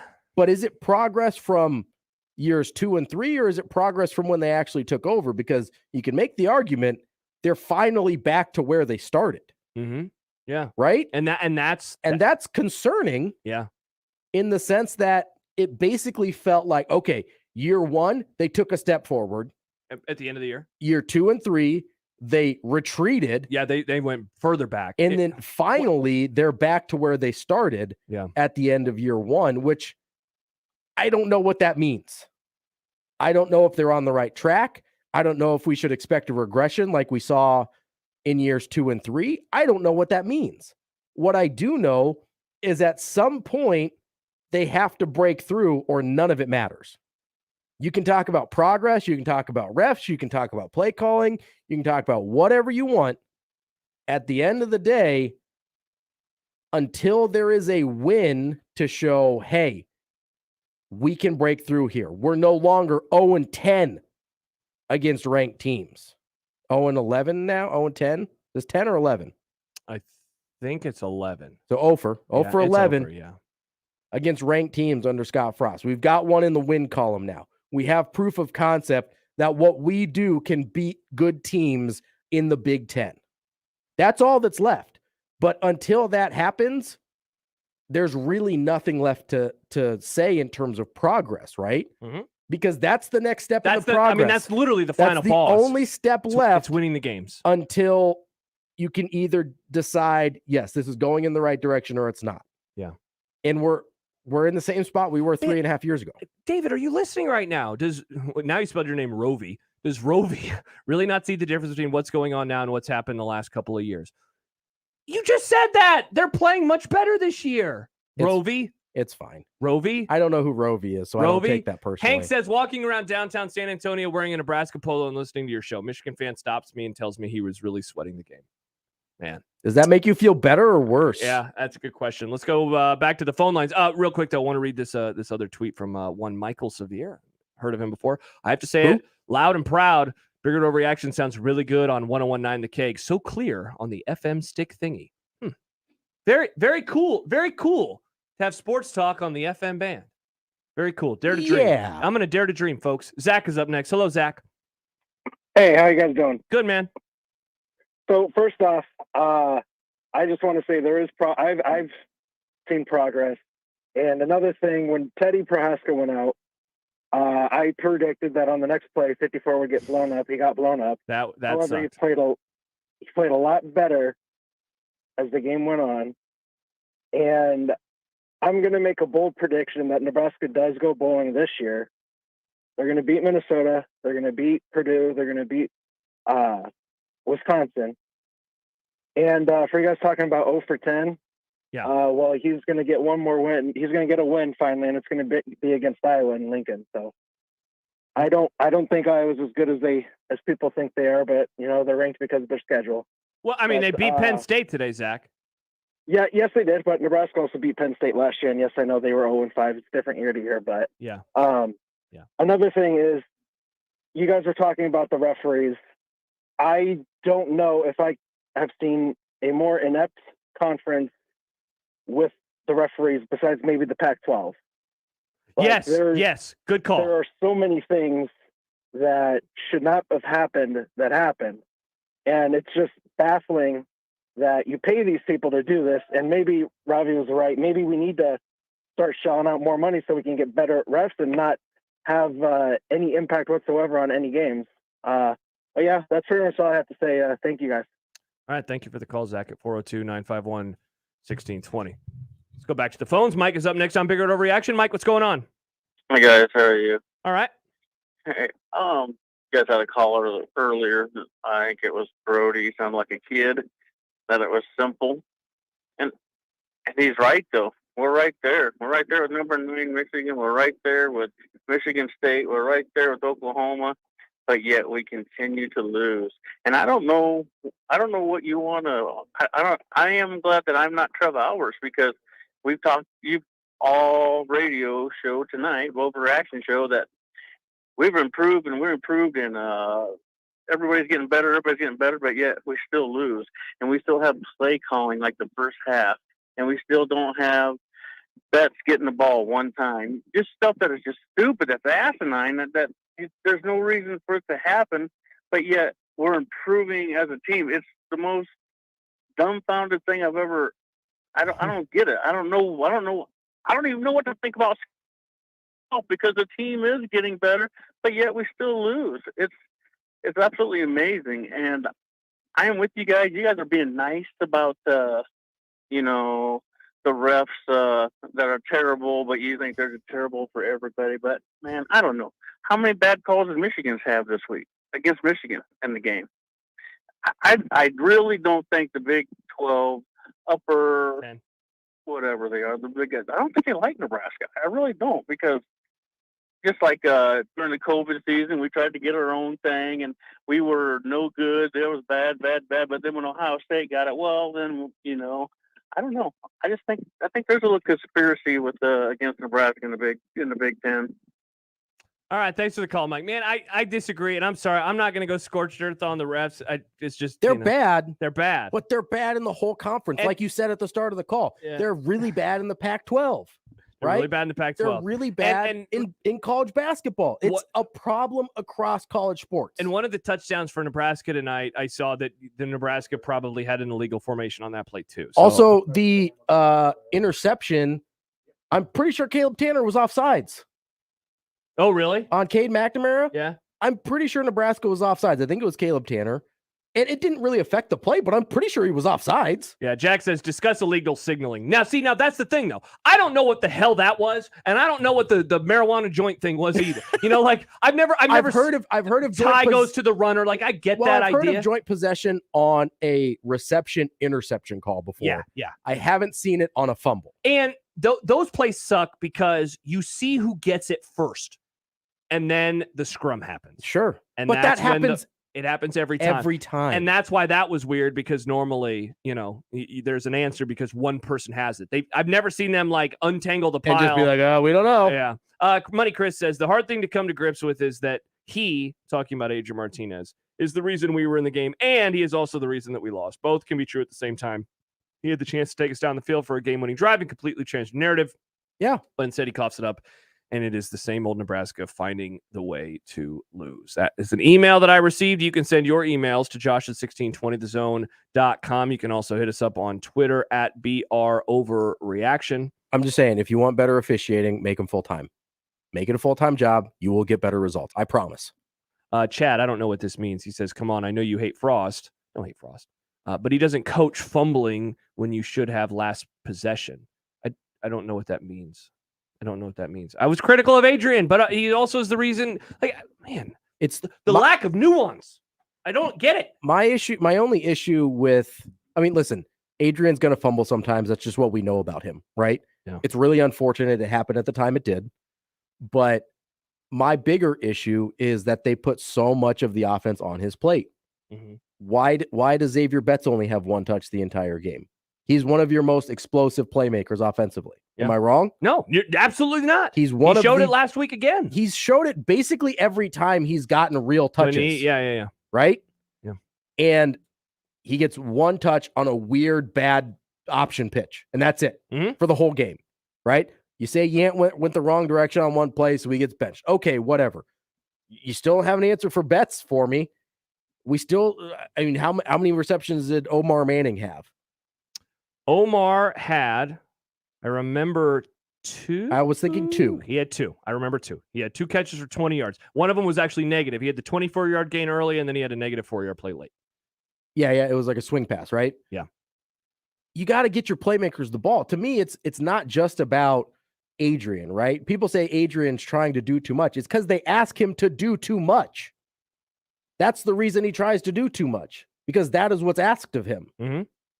So don't put that on his shoulders. I'm not saying don't run that specific play on 3rd and 1, trying to get the first down. That's not what I'm talking about. I'm talking about a cumulative effect of having so much of the game rest solely in his hands.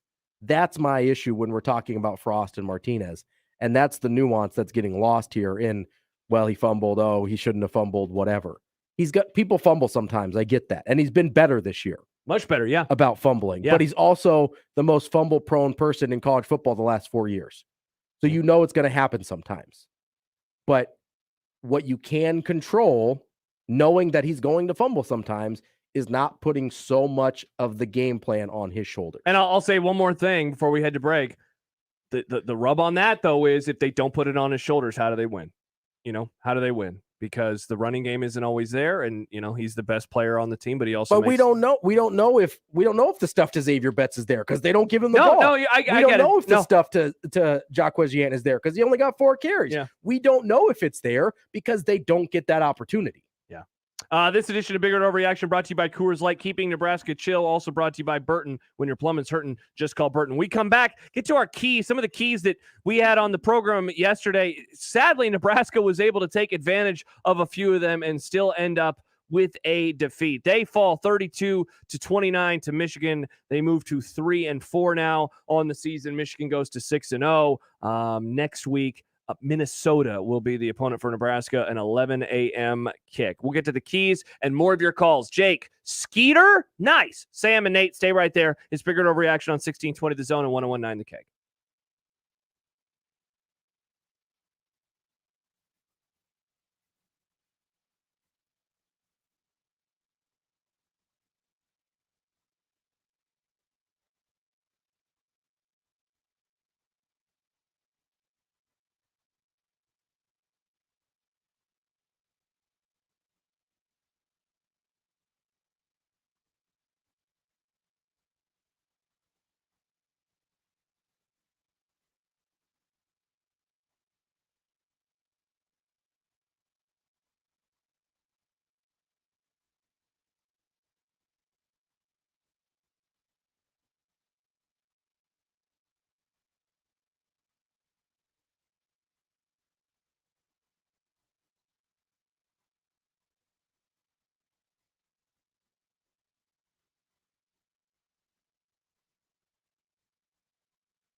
Well done, Chance. Lincoln Park feels like, what, the early 2000s all over again? It starts with one thing. I don't know why. Doesn't even matter how. We don't know why, but Nebraska falls again. I mean, I guess we do. That's why we're here, right? We're trying to figure out the why of it all. You know, it's ironic. I think this song came out in 2001. Oh, no. Was this Meteora or is this Hybrid Theory? Whichever came out first. Okay, that was 2000, and I think Hybrid Theory. In the End was their first. Was that their first big single? Hit. Yeah. Yeah. Tyler says everyone is complaining about losses to 3 top 15 teams. It's clear we're better, and it's not close. The difference between 2018 and now is 1-6 versus 3-4, and that's true. That's true. The record after 7 games 3 years ago was 1-6. The record after 7 games this year is 3-4. Scott says, "Good luck dealing with Jack Mitchell on Monday." Man, Jack will be fine. Jack will be fine. Really? I mean, really? Mentally, I don't know, but the emotionally, probably not. I'm looking forward to physically. I doubt it. Yeah, but he probably won't be mad at you personally. I hope not. I don't know. I think Jack's been mad at me a little bit lately. So what's he mad at you about? What'd you do? I said that whole Fire Frost thing. There are how dare you? Yeah, I know. There's some people bringing it up right now. Listen, I understand they're better now than they were in 2018. I also understand that they're much better than they were the last 2 years. Definitely. This team would beat last year. But at the end of the day, the clock ticks life away. No, you have to win. Starts with you have to win games at a certain point. Yeah. I understand it's a difficult schedule. And I understand that they're better. But if you go 4 years and you don't have a proof of concept over the course of an entire season where you go to a bowl game even, that's a really hard sell. Not just to the fans, but to future recruits. At a certain point, your momentum dies, right? You can't just point to, well, we come really close every time we play a really good team. We will come really close, and we won't lose until the very end. That's why you should come to Nebraska. Is that the pitch now? Because it starts with one thing. I don't know why. It doesn't even matter how hard you try. David says, Josh knows craft beer, took down 12 of Voodoo Imperial IPAs, lit. Wow, David, you're having a... That's too many. You're having... Yeah, be safe, man. I hope don't drive. Yeah, be safe. Andrew says, ironically, I think In the End was released October 9th, so exactly 20 years ago. Okay, that is incredible. That's an incredible poll, Andrew, if you that's did that creepy without going to Wikipedia. True. Without going to Wikipedia. Jake, we're going to get to your call in a moment, but right now it's time for our keys to the game, brought to you by Rotella's Italian Bakery. The key to any tailgate is a brat dog and burger buns from Rotella's Italian Bakery. All right, so here were some keys, Ravi, that I had. Big plays. You know, these two teams were interesting in that they had big plays, but they hadn't allowed a whole lot of big plays, needing big plays. Nebraska was able to have some big plays, but Michigan was as well. One of the other ones that I said was protect Adrian, and that he was going to have a night to remember. Perhaps he's going to have to cook. He was able to cook through the air, almost 300 yards, 3 touchdowns, a pick. He did have a touchdown rushing on the ground, but man, did the Wolverines just do a great job at bottling him up on the ground. He had that 20-yard rush early in the second half that was like, oh, wow. And I think I wrote it down on my notes. I'm pretty sure that brought his total rushing yards, to 23 yards on the night. So his first carry of the second half, or one of his first carries, goes for 20, and it then brought his total up to 23. So Michigan did just a really good job at shutting him down on the ground. The option never was able to get going. They defended that really, really well. So those were a couple. The other two that I mentioned was we also didn't see it as much. Didn't see the option as much, which I think matters. Yeah. I mean, it's been successful. It has. And I think that it's because Michigan was sniffing it out. They were sniffing it out, but okay, even let's rewind 25 years because that's what we like to do around here sometimes. Even in the best of times, the option was not a successful every time type of play. It's a make them make decisions, and eventually they will choose wrong. Yeah, I wonder if they just got spooked out of calling it. There was the fumble. Yeah, but getting spooked out of calling it's a stupid reason to stop doing something. Yeah, I think I'm just trying. I'm trying to figure it out. You very well could be right. It was weird to me that because I only remember them running 3 or 4 options the entire game. I remember. I think 5 or 6 maybe. Okay, maybe I'm shooting a little low, but to me, the option, a lot like a lot of those zone reads and a lot of those types of running plays that they run, require the defense to make a choice, and you have to call them not frequently, but often in order to make the defense make a bad choice eventually. Yeah. That's all you're trying to do in those situations. Sure. Yeah. And if you don't call it more than a handful of times or, once a quarter, basically, you're not really forcing them into those decision-making processes. Yeah. And they really didn't do that a whole lot. So those were some of the keys. By the way, one more before we wrap up this segment. Also said nothing bad from special teams. And we were talking about the joint thing. That was close to being like a huge positive. The only negative that I can really remember was the punt that went through the end zone that we thought it was going to get down, and the ball just kind of took a squirrely hop, and Nebraska just didn't have enough. It seemed like the coverage team thought that it was going to go out of bounds on its own, and got surprised, checked up a little bit. Yep, and it ended up taking a weird hop and going in the end zone. There was some lost yardage there for sure. Yeah, but We've seen worse. Yeah, to me, that didn't even come across my radar. Once again, in terms of negative special teams play. Taking into account the opponent that Nebraska played, that is the best special teams that they have played all year, and it's not even close. It is not even close. Those were the keys to the game, brought to you by Rotella's Italian Bakery. Key to any tailgate is brat dog and burger buns from Rotella's Italian Bakery. Back to the phones we go. Jake is up next on Big Red Overreaction. Jake, what's going on?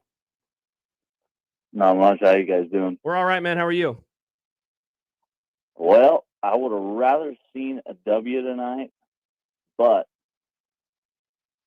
I think Scott Frost has got it going. I think we need to fix a few things on offense, but those refs tonight were horrible. They reviewed a first down for Michigan, but they let the hold on JoJo Doman go. And it's like, at what point do you criticize the refs to the point where we're once again getting penalized for stupid things? I'm just so frustrated with, like, the interception. That should have not have been an interception. If you watch the replay, the ball touches the ground before he has possession. And so it should have been an incomplete pass instead of an interception against Adrian Martinez. Now, Jake, I'd have to rewatch it right now. I don't have it up in front of me. I thought that he had full possession of the ball when it touched the ground. The ball is allowed to touch the ground if you have possession, which the defender did. It's so reactive. They didn't even review it. They just let it stand as it's called. Again, it's here or there, but I think the refs, they missed a bunch of holding calls that should have went our way, but it is what it is. I really honestly think Scott Frost has this team going the direction it needs to go. They just need to have a few things go their way for this team to progress past, top 10 teams. They need to get that win. So I'm going to hang out and listen to you guys, but I really think Scott Frost has us going the right way, and I hope he continues to be the head coach going forward. So thanks. All right, thanks for the call, Jake, at 402-951-1620. So I don't have his number off the top of my head, so I'm not asking rhetorically. How many holding calls were called against Nebraska tonight? Tonight, see, the total number of penalties that were in this game, it's 6-6. I don't remember a holding call against Nebraska. I don't either. So there was the penalty on Cam. That was blocking below the waist. That was blocking below the waist, which is a different thing. Let's see. There was, just trying to run through the Rolodex. I remember there was the offsides that resulted in the free play for Michigan. That was an interception. There was the big Yant gain that he had on that got him a first down that came back for, that was the illegal formation, which it looked like everybody was lined up correctly.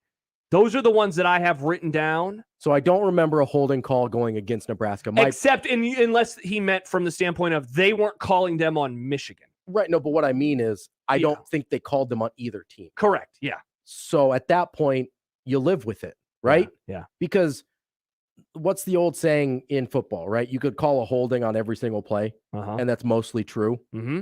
And I think people that have played college football at a high level would agree with that. I've heard both Vers and Damon say that you can call a holding on every single play. You have to catch the really egregious ones. I don't remember a holding call getting called either way tonight.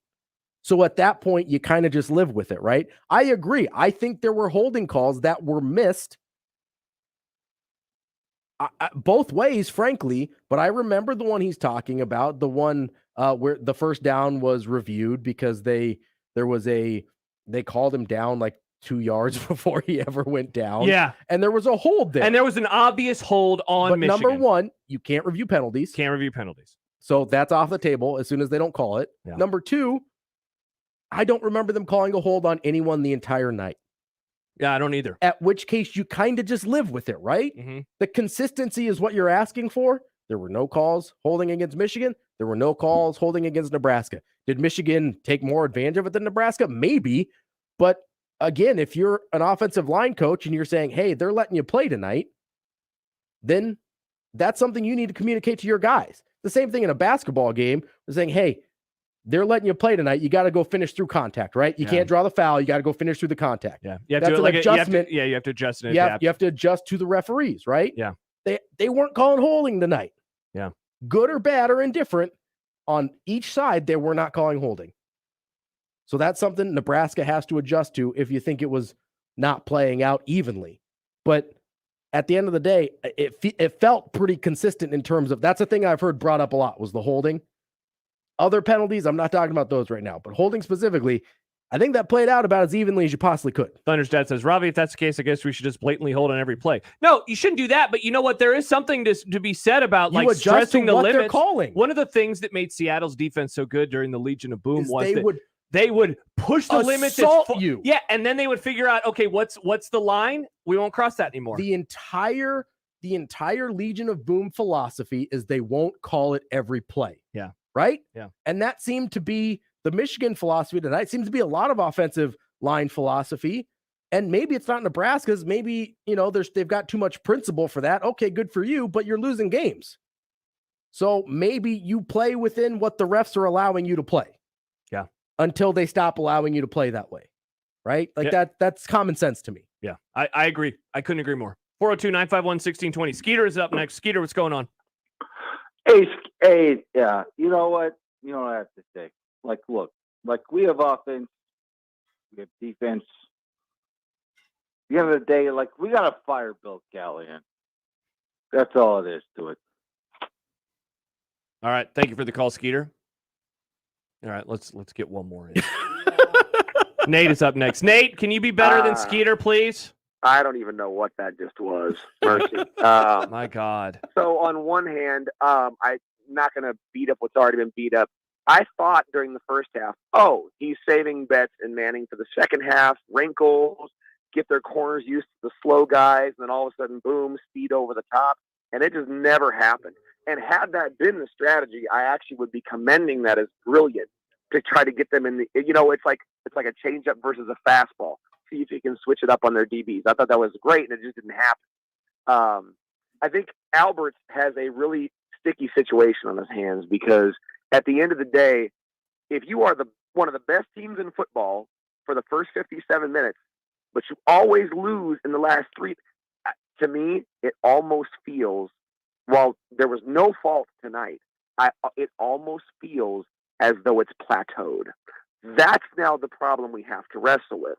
Because at the end of the day, if you tell me, on one hand, yes, look, when something goes bad, this team doesn't snowball like it did with Callahan, Riley, and Bo. They're mentally tough. I absolutely see that. And they stick in games, and when they get punched in the face, they punch right back. And praise God, the culture thing has been fixed, which has been such an eyesore for 2.5 decades. But if it gets you nowhere, it doesn't mean anything. And I'm going to say the other thing, and as crazy as this sounds, and I will submit that this is crazy, at the end of the day, I'm a Cubs fan. I know what I'm seeing. Until we bring Frank Solich back, this thing's cursed.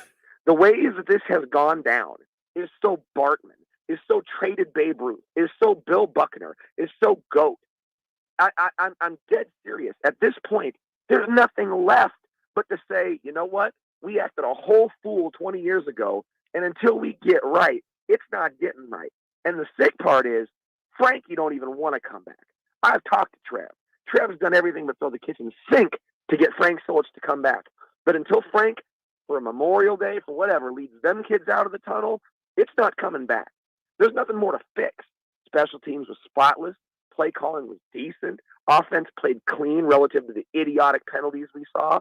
And that was not Adrian's fault. I've never seen a forward progress. That was worse than Frazier against Florida in the freaking Fiesta Bowl. That whistle should have been blown.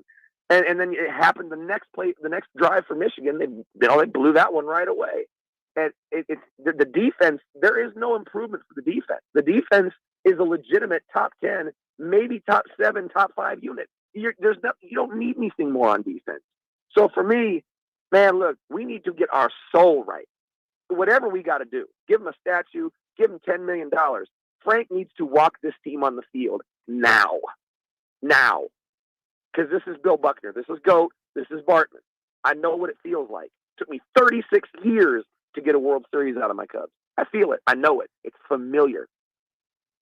Nate, thank you for the call at 402-951-1620. I won't speak to the Cubs and Bartman and Frank Solich and curses.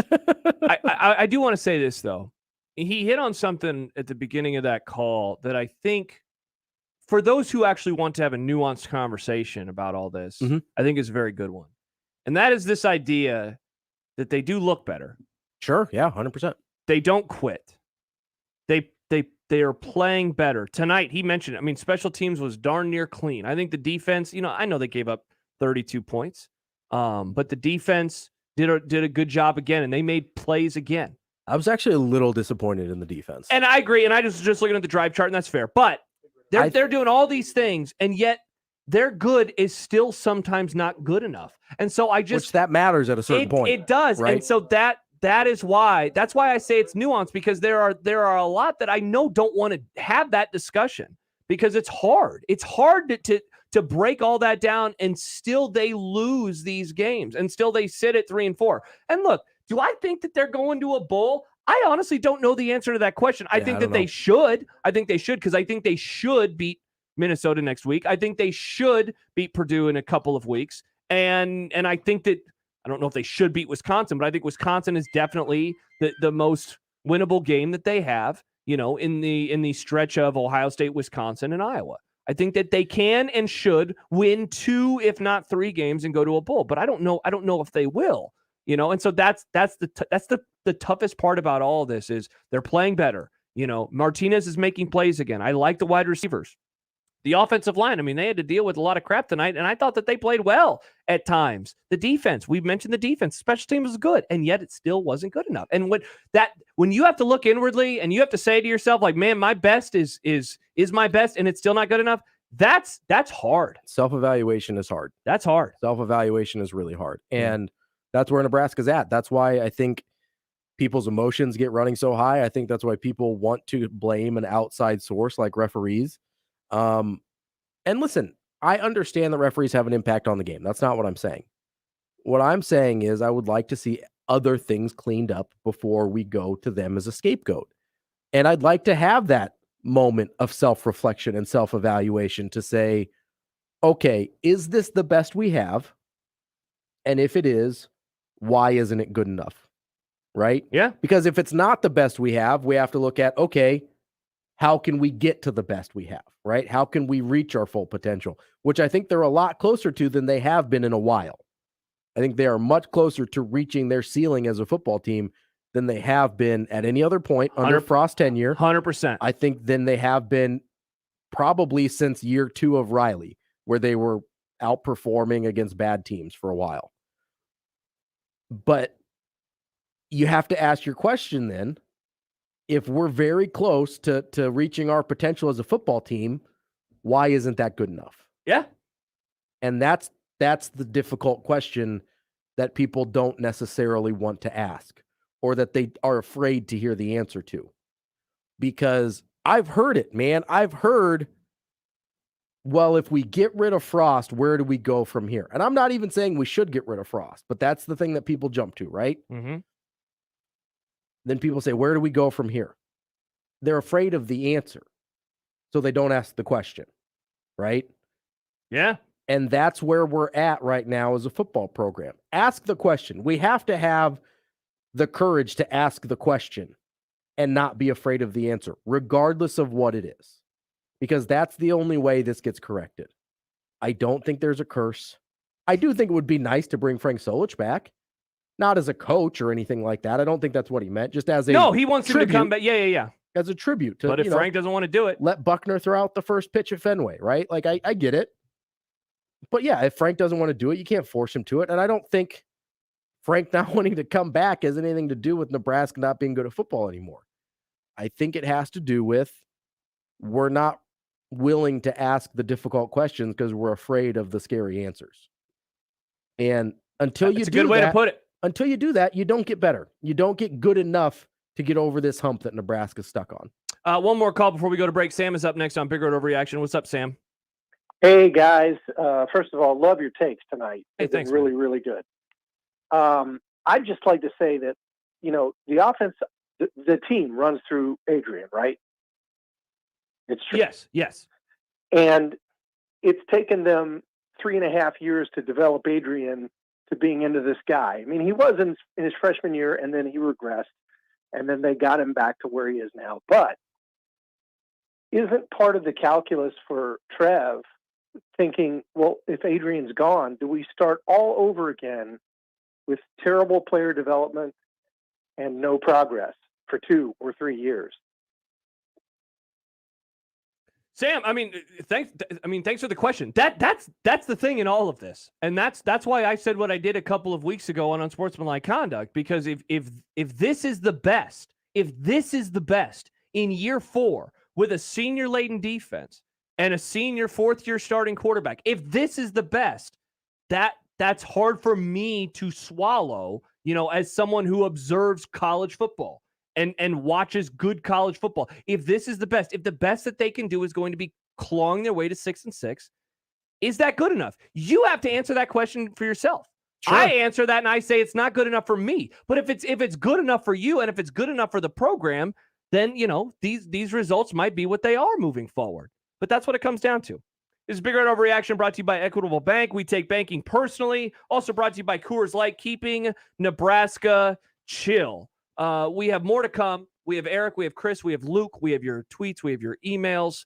JNW8711 says, done listening to you. You are so effing negative. I will continue to listen to the morning show and the afternoon. That's awesome. JN8711. I'm on in the afternoon, so I look forward to your patronage coming up on Monday on Unsportsmanlike Conduct from 2 to 6. He's Ravi, R-A-V-I. I'm Josh. Not Rovi. Not Rovi, not Robbie. Any other names? Rabbi. Not Rabbi. He's Ravi Lula. I'm Josh Peterson. Chance Oliver producing. It's Big Red Overreaction on 1620. The Zone 101.9 The Cake.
See, now this is the first Linkin Park song that I remember.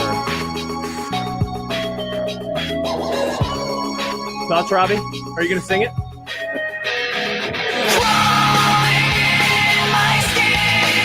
This isn't my jam, but I like it. I was going to say, this is some angsty white people music from the aughts, and I am here for it.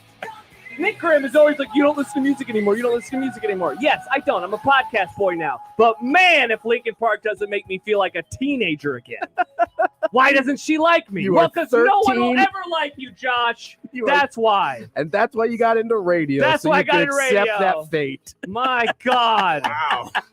Welcome in. David says, great show, boys. Thank you, David. Thanks, David. Thank you, David. David keeps bragging about how many beers he's had. David, that's awesome that you had the beers, man. I'm very happy for you. I'm happy you're not. Just be safe, my guy. Happy you're not driving as well. Jesse says, Trev has tough choices.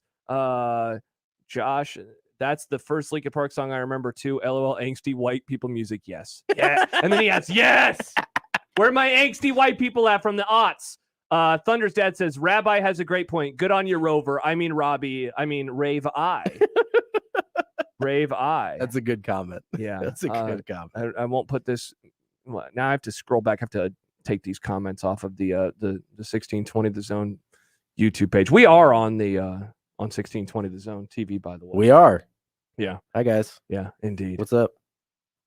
Somebody said that my mic was in the way of my camera, so I moved Yes, my it was. computer. I didn't want to say something to you. I got you. Okay, that's awesome. That is awesome. Let's take another look at the keys to tonight's game, brought to you by Rotella's Italian Bakery. The key to any tailgate is brat dog and burger buns from Rotella's Italian Bakery. Was there anything in particular that you were looking for, Ravi, in this one that you said, that is my key, that if they do this, they will win? And did you end up being like wrong about it? Because that's always the weird ones where you're like, if they hold Michigan to whatever, and then they actually hold them and then they still lose. Was there anything in particular? So my big thing was make McNamara beat you, which they got him to throw 38 times, which I think is a winning recipe for them because it was way closer to 50-50. That Michigan has run 70% of the time coming into this game. And their passing attempts, I think, are 6th fewest in the country coming into this game. Yeah. So 95 total is what they entered the game with. They got him to pass more than they wanted him to, but they still gave up almost 5 yards of carry. That was the part that I really wanted them to load up against the run. And listen, Haskins and Corum both played really well, but I really wanted them to load up against the run, sell out against the run, and just say, hey, McNamara, make the throws. Yeah. If you want to throw 45, 50 times, go for it. But otherwise, you're going to run 40 times right into our teeth. And I didn't think they really sold out that way, especially with 2 of Michigan's top 3 receivers being out. I thought that was a really, really crucial part of their defensive game plan that really didn't hit. Because we saw Rutgers do it. Yep. And Rutgers is they're bottom half Big Ten defense. We saw Wisconsin do it, who's obviously Wisconsin's a really good defense.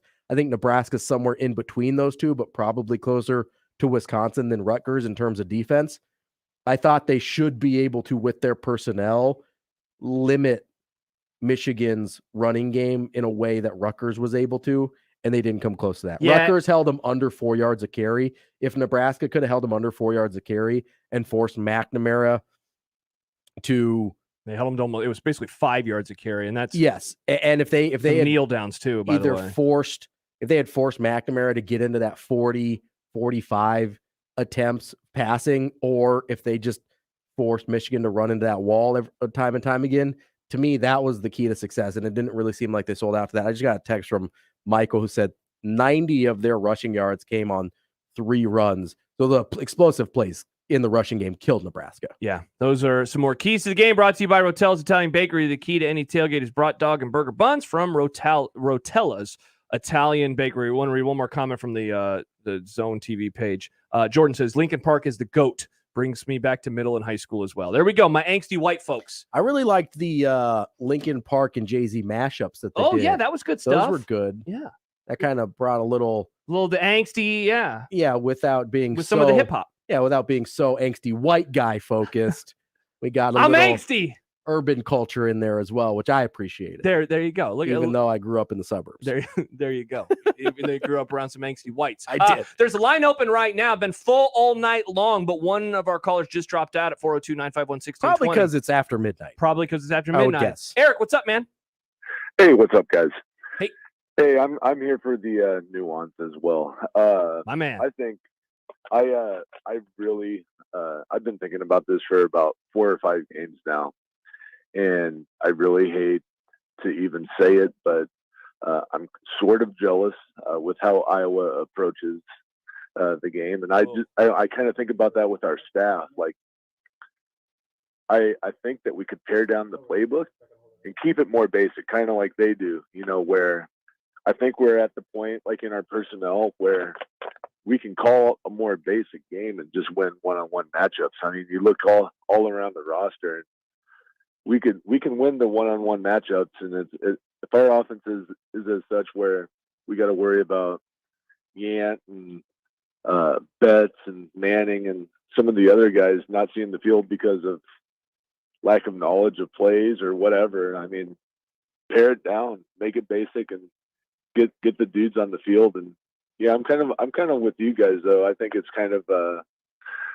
I don't know. I think we're kind of at where we're at, but unless there's more of a willing to play Big Ten, I think if we played just Big Ten style football, called like a traditional Big Ten style game, we got the personnel to win those games. So I'm just kind of curious what you guys think about that. No, thanks for the call, Eric, at 402-951-1620. We have a line open for you right now. Look, I still think that this offense can work in terms of, you talk about style, personnel, the way in which they want to use that personnel when it's humming. I personally think that it can work. They just got to limit the mistakes, whether it's the offensive line, whether it's quarterback play. I know we've talked a lot about personnel decisions tonight, all of those things. That said, I get why someone would say, why can't we beat Iowa? I get that, because they're undefeated right now, and they just got to win over, the number 3 ranked team in the country. 4. They were 3. My bad. Yeah. 4. And they're about to be number 2 now. Yeah, with Alabama losing. Yeah. I agree with you that you don't necessarily have to replicate Iowa, although I understand the desire to do so because of Iowa's sustained success over the last 20 years, and especially over the last 10 when Nebraska has struggled so much. What I do think there is something there is simplicity, simplifying things a little bit, because, and I've made this analogy before, but you don't see really good programs struggle to get their talented young guys on the field. Yeah. You don't see the best teams in the Alabama plays freshmen. Alabama plays true freshmen Clemson. all the freaking time. Ohio State. Clemson, Georgia, Ohio State, the best of the best play. And yes, I understand that their incoming freshmen are better than our incoming freshmen, but their returners are also better than our returners. So it all kind of evens out in the wash, okay? So don't come at me with 5-star. Like, Nebraska's got 4 stars on the roster that they can't get on the field because the playbook's too complicated, is what I'm told. Yeah. So maybe simplify the playbook and run the plays that the talented guys can run. That doesn't seem super complicated to me. Run your style. I don't have a problem with that. I like kind of a power spread hybrid thing that they're going right now. I like a lot of what we saw in the third quarter today against Michigan. I don't know why that couldn't work. I like a lot of what we saw against Northwestern. There's no reason it can't work. But in order for it to work, you have to put your best players on the field. Yeah. And I think they get so deep into their bag trying to be creative and trying to have all these clever play calls. Whereas sometimes, because I understand Michigan brings in more talent than Nebraska does, but Michigan State doesn't. Minnesota doesn't. If you want to go on a year in, year out, I understand Nebraska's at the bottom of the recruiting rankings in the conference this year. But you want to go back 10 years since they came into the conference, they out-recruit everybody in their division. Full stop. So if you go head-to-head... By far for a lot of them. And even Iowa, Wisconsin, I think last year was the first year Wisconsin out-recruited Nebraska. And I think Iowa and Wisconsin both did. And it was by a handful of spots, so they were still in the same neighborhood. Nebraska, for 10 years, has out-recruited everybody in the West. I understand it wasn't the West the whole time, but... Yeah. They've out-recruited everybody in their division for 10 years. This isn't a talent thing. I understand retention's an issue, but they've got the talent on the roster to simplify things. You don't have to be the smartest guy in the room when you have the better players. A couple notes real fast before we get back to the phones. Josh says Nebraska's offense looked like Iowa in the first half. Okay, that's pretty funny. Jesse says +1 for power spread hybrid. Are you talking about the Linkin Park album, Jesse? All right, Chris is up next on Bigger Overreaction. Chris, what's going on? Good evening, or good morning, rather. It's Sunday now. How you doing, guys? Hey, fine, good, great, grand, wonderful. Get on the bus. Oh, yeah. Well, I mean, other than the game, yeah. Yeah. And But Bama lost. Yelled at by my wife. My wife. After our kids went to bed. So one thing, the Cowboys suck. Oh, I bad don't take, Chris. even know why I'm a Vikings fan, Oh, gross. but That's a bummer for you, man. it doesn't even matter It doesn't if our linemen get tackled. The flag we get picked up. Anyways, sorry, I just had to take that Lincoln Park there. No, you're good. All good. All good. Which I'm terrible at that anyways, but so that long pass before the two reviews that got taken back and they ended up having to kick a field goal. The ball hit the ground twice. How was that not reviewed? You talking about the interception? No, the No, no, long no, no. pass. The long pass Michigan had. To Oh, the set long up pass, long field, pass. The second field goal. The ball, like, he kind of bobbled it, turned over, and the ball possibly hit the ground. Okay, well then when he turned over, the ball hit the ground. How is that not reviewed? Also, the call on 4th and 2 at the goal line. How do you not give Adrian a run pass? Are you talking about the very beginning of the game? Yeah. Like, come on, man. At least have an option because you're running to the short side of the field anyways. I mean, come on. Chris, thanks for the call on Big Order Reaction. They scored later. The last touchdown that Nebraska scored, the points that gave them the lead, was, if I remember right, not a run pass option. It was one where Adrian put his foot into the dirt, but it was to the wide side of the field, not the short side. Yeah, of the it was I think it was a read option. Or one of them. One of the touchdowns in the third quarter was a read option. Yeah. The other. The one in the fourth, though, I thought was just like Adrian's running. Yeah, I couldn't remember if that was the 2-point conversion or the touchdown.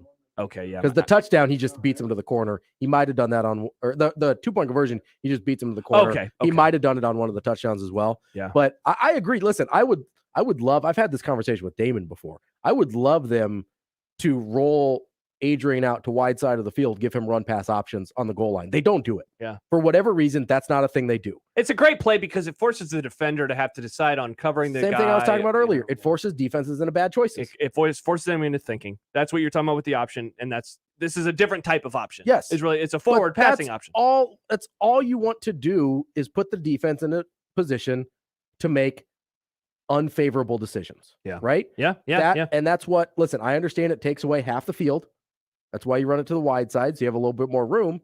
But let's be honest, most plays take away half the field. That's kind of, if you choose a direction to run a play, that's what it does. It takes away half the field. And so I've been told that's why they don't like doing it, because it takes away half the field. But for whatever reason, and I agree with you, Chris, they just don't run that down there. Yeah. They don't run a lot of run pass option in general. And they certainly don't do it on the goal line. I don't know why. And then to get to the call about reviewing, look, there's a big frustrating part about college football and football in general in that what is and isn't reviewable, or even rather, how does the review happen, especially in college? There so often seems to be this confusion of, does the team need to call a timeout? Do they need to challenge it? Is it going to be reviewed regardless? Did the ball hit the ground? I not to toot John's own horn, too much, but one of the things he always says is that review should be challenge-based, and I couldn't agree with him more. I think that force the coaches to have to decide if they want to challenge a play. And then if they challenge it, that's awesome, and if not, they don't. But I get it. There were some of those plays where it seemed like maybe they should have looked at it a little bit longer, and they didn't. And then the ones that they did look at a little bit longer, we were confused by at times. Back to the phones we go. Luke is up next. Luke M. Is this Luke McCaffrey? McGarver, what's going on, close. Luke? Samsonite, it was way off. Started with an S, though.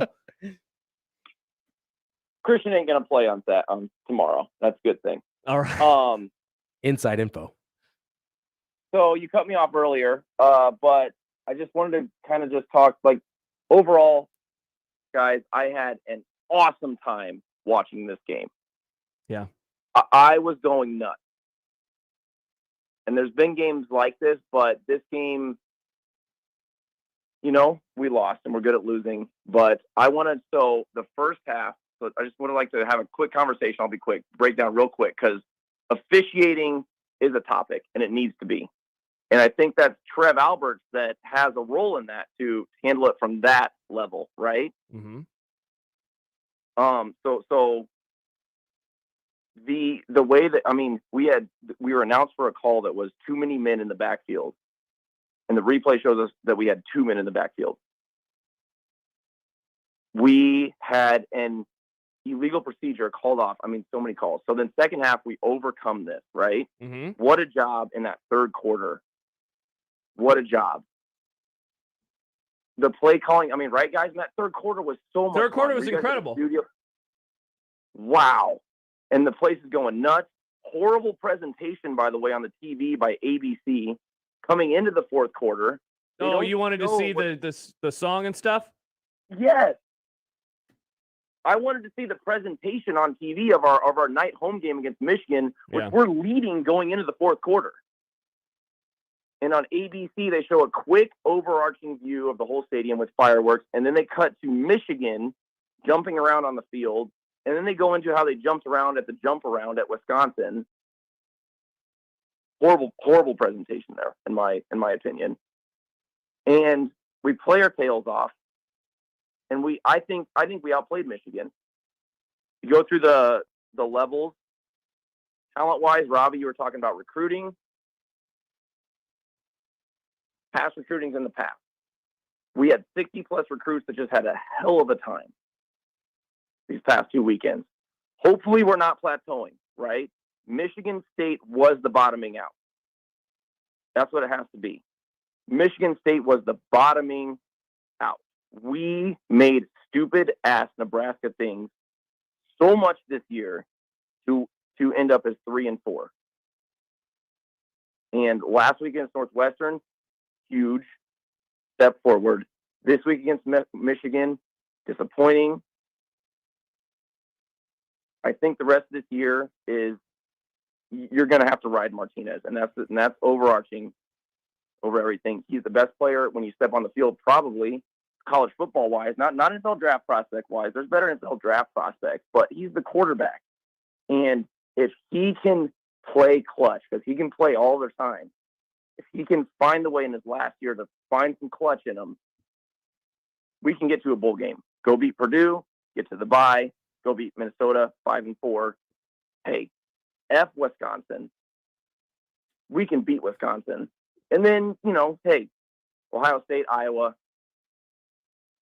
I have faith we're gonna play our tails off and we're gonna not embarrass ourselves, and we'll have the best quarterback on the field apart from his mistakes. And I hope we didn't plateau. I like Scott Frost, and I just wanted to say that. And I like callers, and I like the show, and I appreciate you guys. And I'll hang up and listen. All right. Thank you for the call, Luke, at 402-951-1620. Travis says ABC is in cahoots with the poopy refs. All right. We're going to take a break. We're going to come back. We're going to go through the last few calls. Still jam-packed. Still jammed. It is 12:30 a.m. Still full. I love this fan base so much. Craig, Chad, Norm, and more. Stay right there. We'll get to your calls when we return. This is Bigger and Overreaction on 1620 The Zone, 1019 The Cake, and 1620 The Zone TV, brought to you by Equitable Bank. We take banking personally, and also brought to you by Coors Light, keeping Nebraska chill. He is Ravi. I am Josh. Chance is answering your phone calls at 402-951-1620, and we will wrap up this bad boy when we return on 1620 The Zone.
Gary, I am not cutting my hair, man. Get out of here with that nonsense.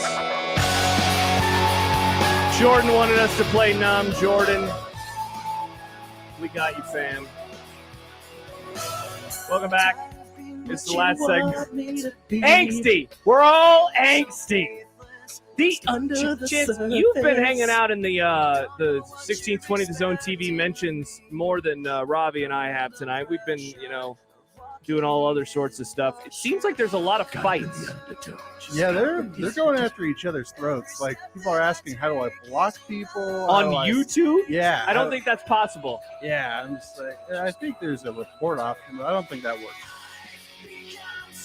I can feel you there. Become so much more This is my Lincoln Park. This is Meteora Lincoln Park. Yeah, this is my. This is it's the like first, 03. Yeah. Yeah. There was a girl I liked when I got She into did this not album. like you back. No.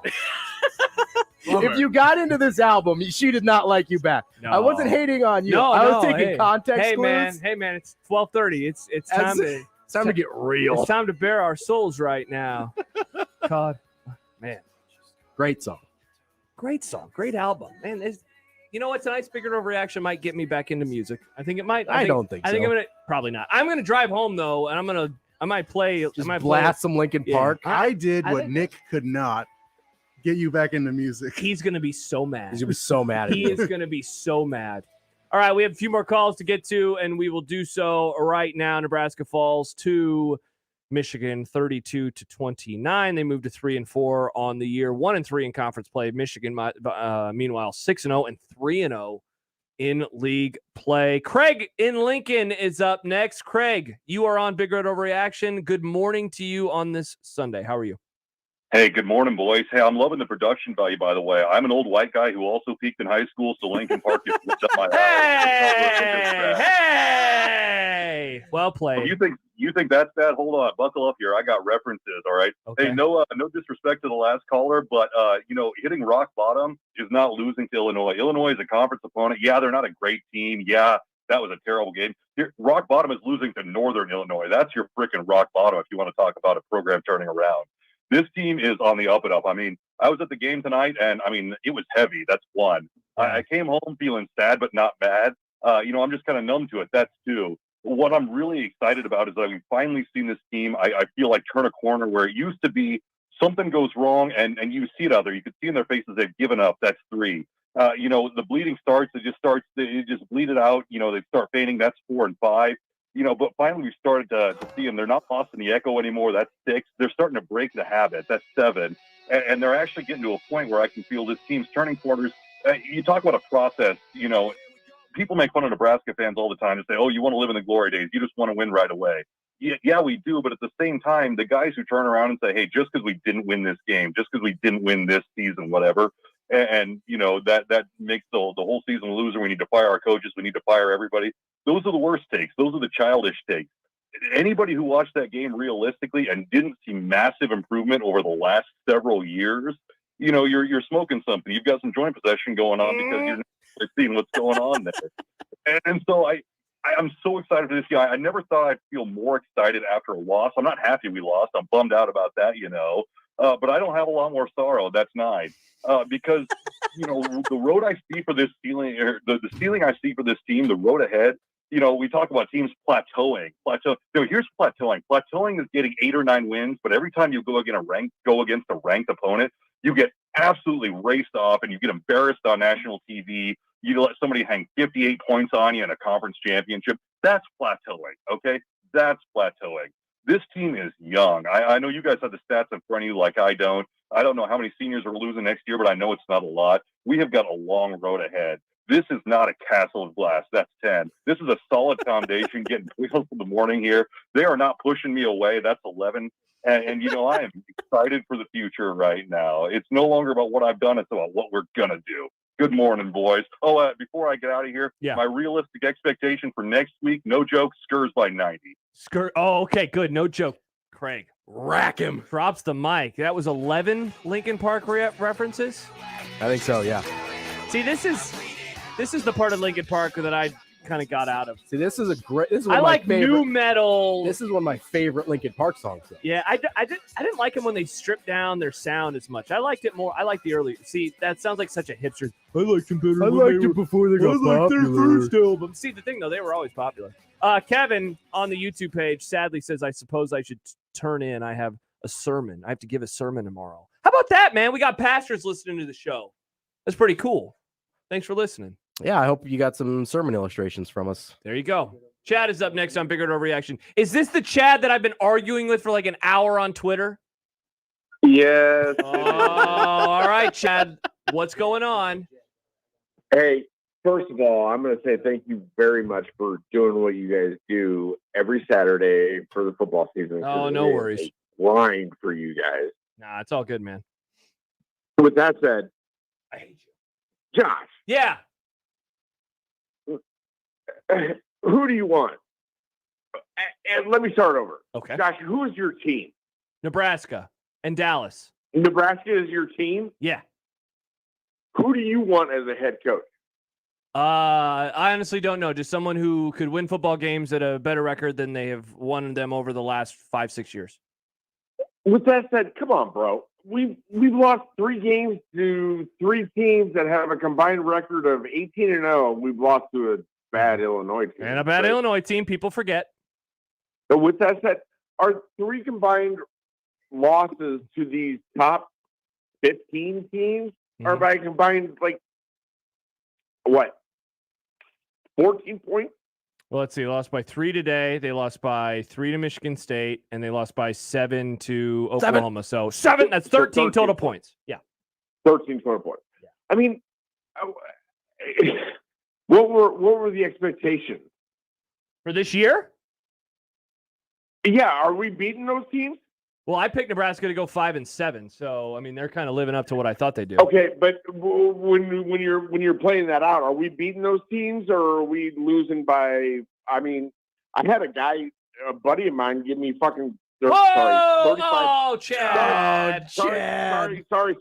Chad. I had a buddy of mine give me 35 points against Oklahoma. Yeah. I mean, and you cleaned up him. But so what are the expectations? Do we want a new coach? No. This coach You don't want a new coach. No. Heck no, we don't. Yeah. No, I'm saying you don't want a new coach. Do you? Yes. That's Who what do we you want. I mean, there's a lot of guys. We're running out of time for tonight. No. This fan base has gotten what they've wanted. But he's not. But Chad, who do you want? I think Luke Fickell would do a better job than Scott Frost. I think Gus Malzahn would do a better job than Scott Frost. Chad, what do you want from me, man? You said, give me names. I give you names, and then you don't like those names. You're going to give me Luke Fickell? You think Fickell's staying here? How do you want a coach that's going to be here for like 2 years, or do you want a coach that's going to be here forever? Well, Fickell ain't staying here. You don't know that. He's an NFL coach. You don't know. Why do you think that? No, he's not. You don't know that. You don't think Fickell's going to go to the NFL? No, I think he'd be more likely to be a Big Ten coach than he would be an NFL coach. Oh, do you think Rule's going to the NFL? Well, Rule is in the NFL. He's with Carolina. Of course he was. Did you think he was going after year 1 at Baylor? I don't remember my thought process on Matt Rule a few years ago. I'm sorry. Well, that's fair, but I mean, if you think Fickell's coming here for a 2 5-year stint, that's fine. But do you want him here? Do you want a coach that's going to be here forever? Chad, I just want Nebraska to be good. That's what I want. It's not about warm and fuzzy feelings. It's not about Scott Frost wanting to be here for life. It's about wanting someone who's going to win games. We just competed with 3 top. But Chad, they keep losing, man. They keep losing. Do you know that? Chad, I know. I saw the number next to Michigan. My opinion is not based off of a couple of games. I want you to when we hang up on this phone call, and thank you for calling. Okay, I understand what you're saying. Going back a couple years. No, look at the total record. They're under 500 considerably, and 0-11 against ranked teams. That's the point, under man. 500. Come on, dude. You think? Let me ask you this, Chad, and this is a serious question because I it's obvious that we disagree, and that's fine. We don't have to agree on everything, but I want to ask you a serious question. I don't disagree. I just want an answer. If you guys want a better coach, yeah, tell me who the better coach is. I just gave you a couple names and you didn't like either of them. Stay here. I mean, if we're talking about who's going to stay here, I can't predict who is going to stay or who is going to leave. We can't do that with anybody. So do you want to coach for 2 years? No, I didn't say Here's that. the thing, Chad. If somebody comes here and gets an NFL job, that means they were awesome here. That's also true, which Chad. I'm okay with. I can live with that. That's fine. I can accept that. That's fair. All right, let me ask you a question though, Chad.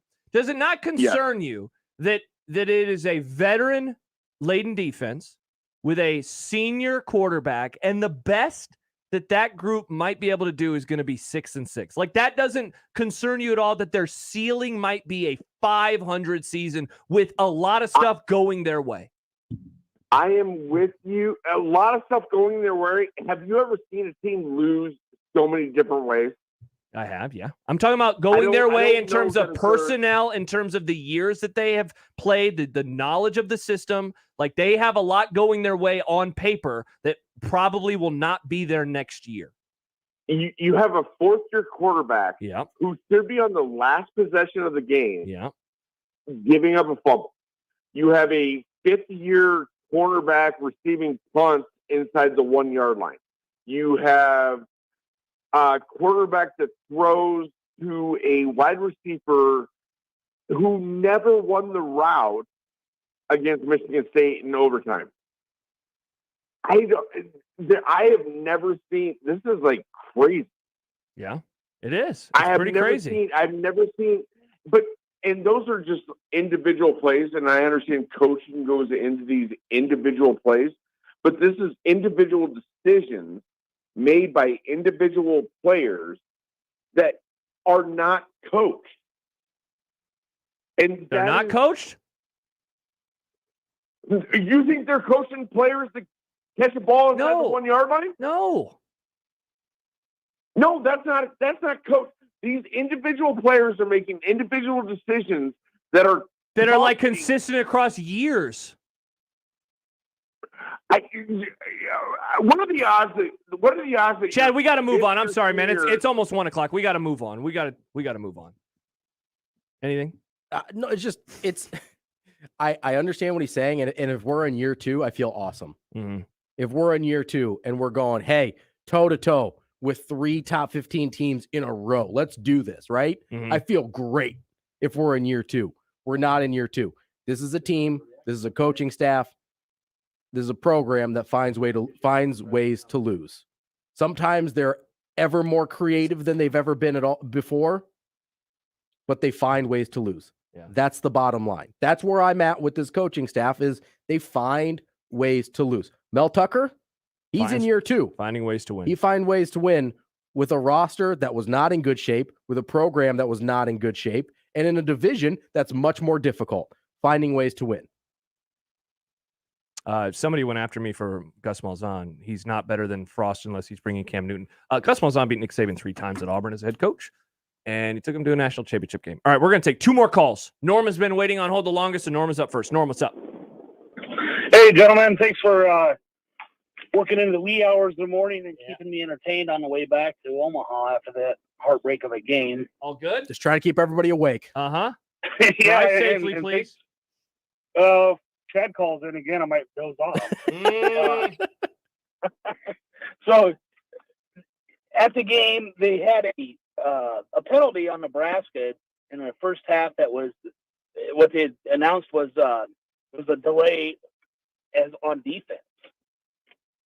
Did the television coverage commentate on that at all? Yeah, that you're talking about the I have it written down. Disconcerting signal. Disconcerting signal. You're talking about that, I assume. Yeah, they called it in the stadium. They called it a delay of game on Nebraska defense. Yeah, so that's new to me. Yeah, Norm, us too, man.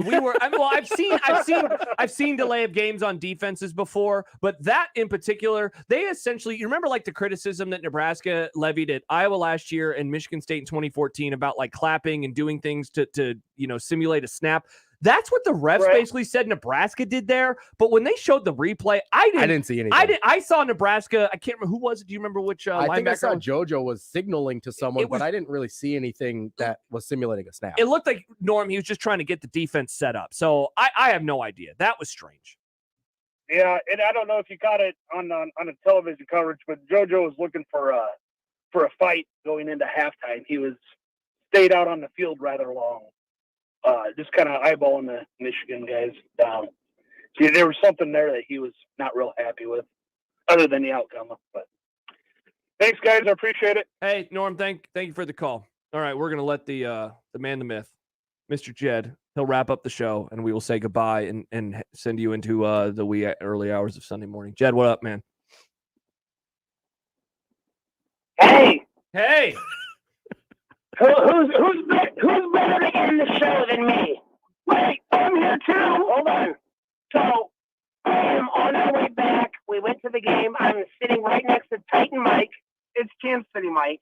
Well, we'll see.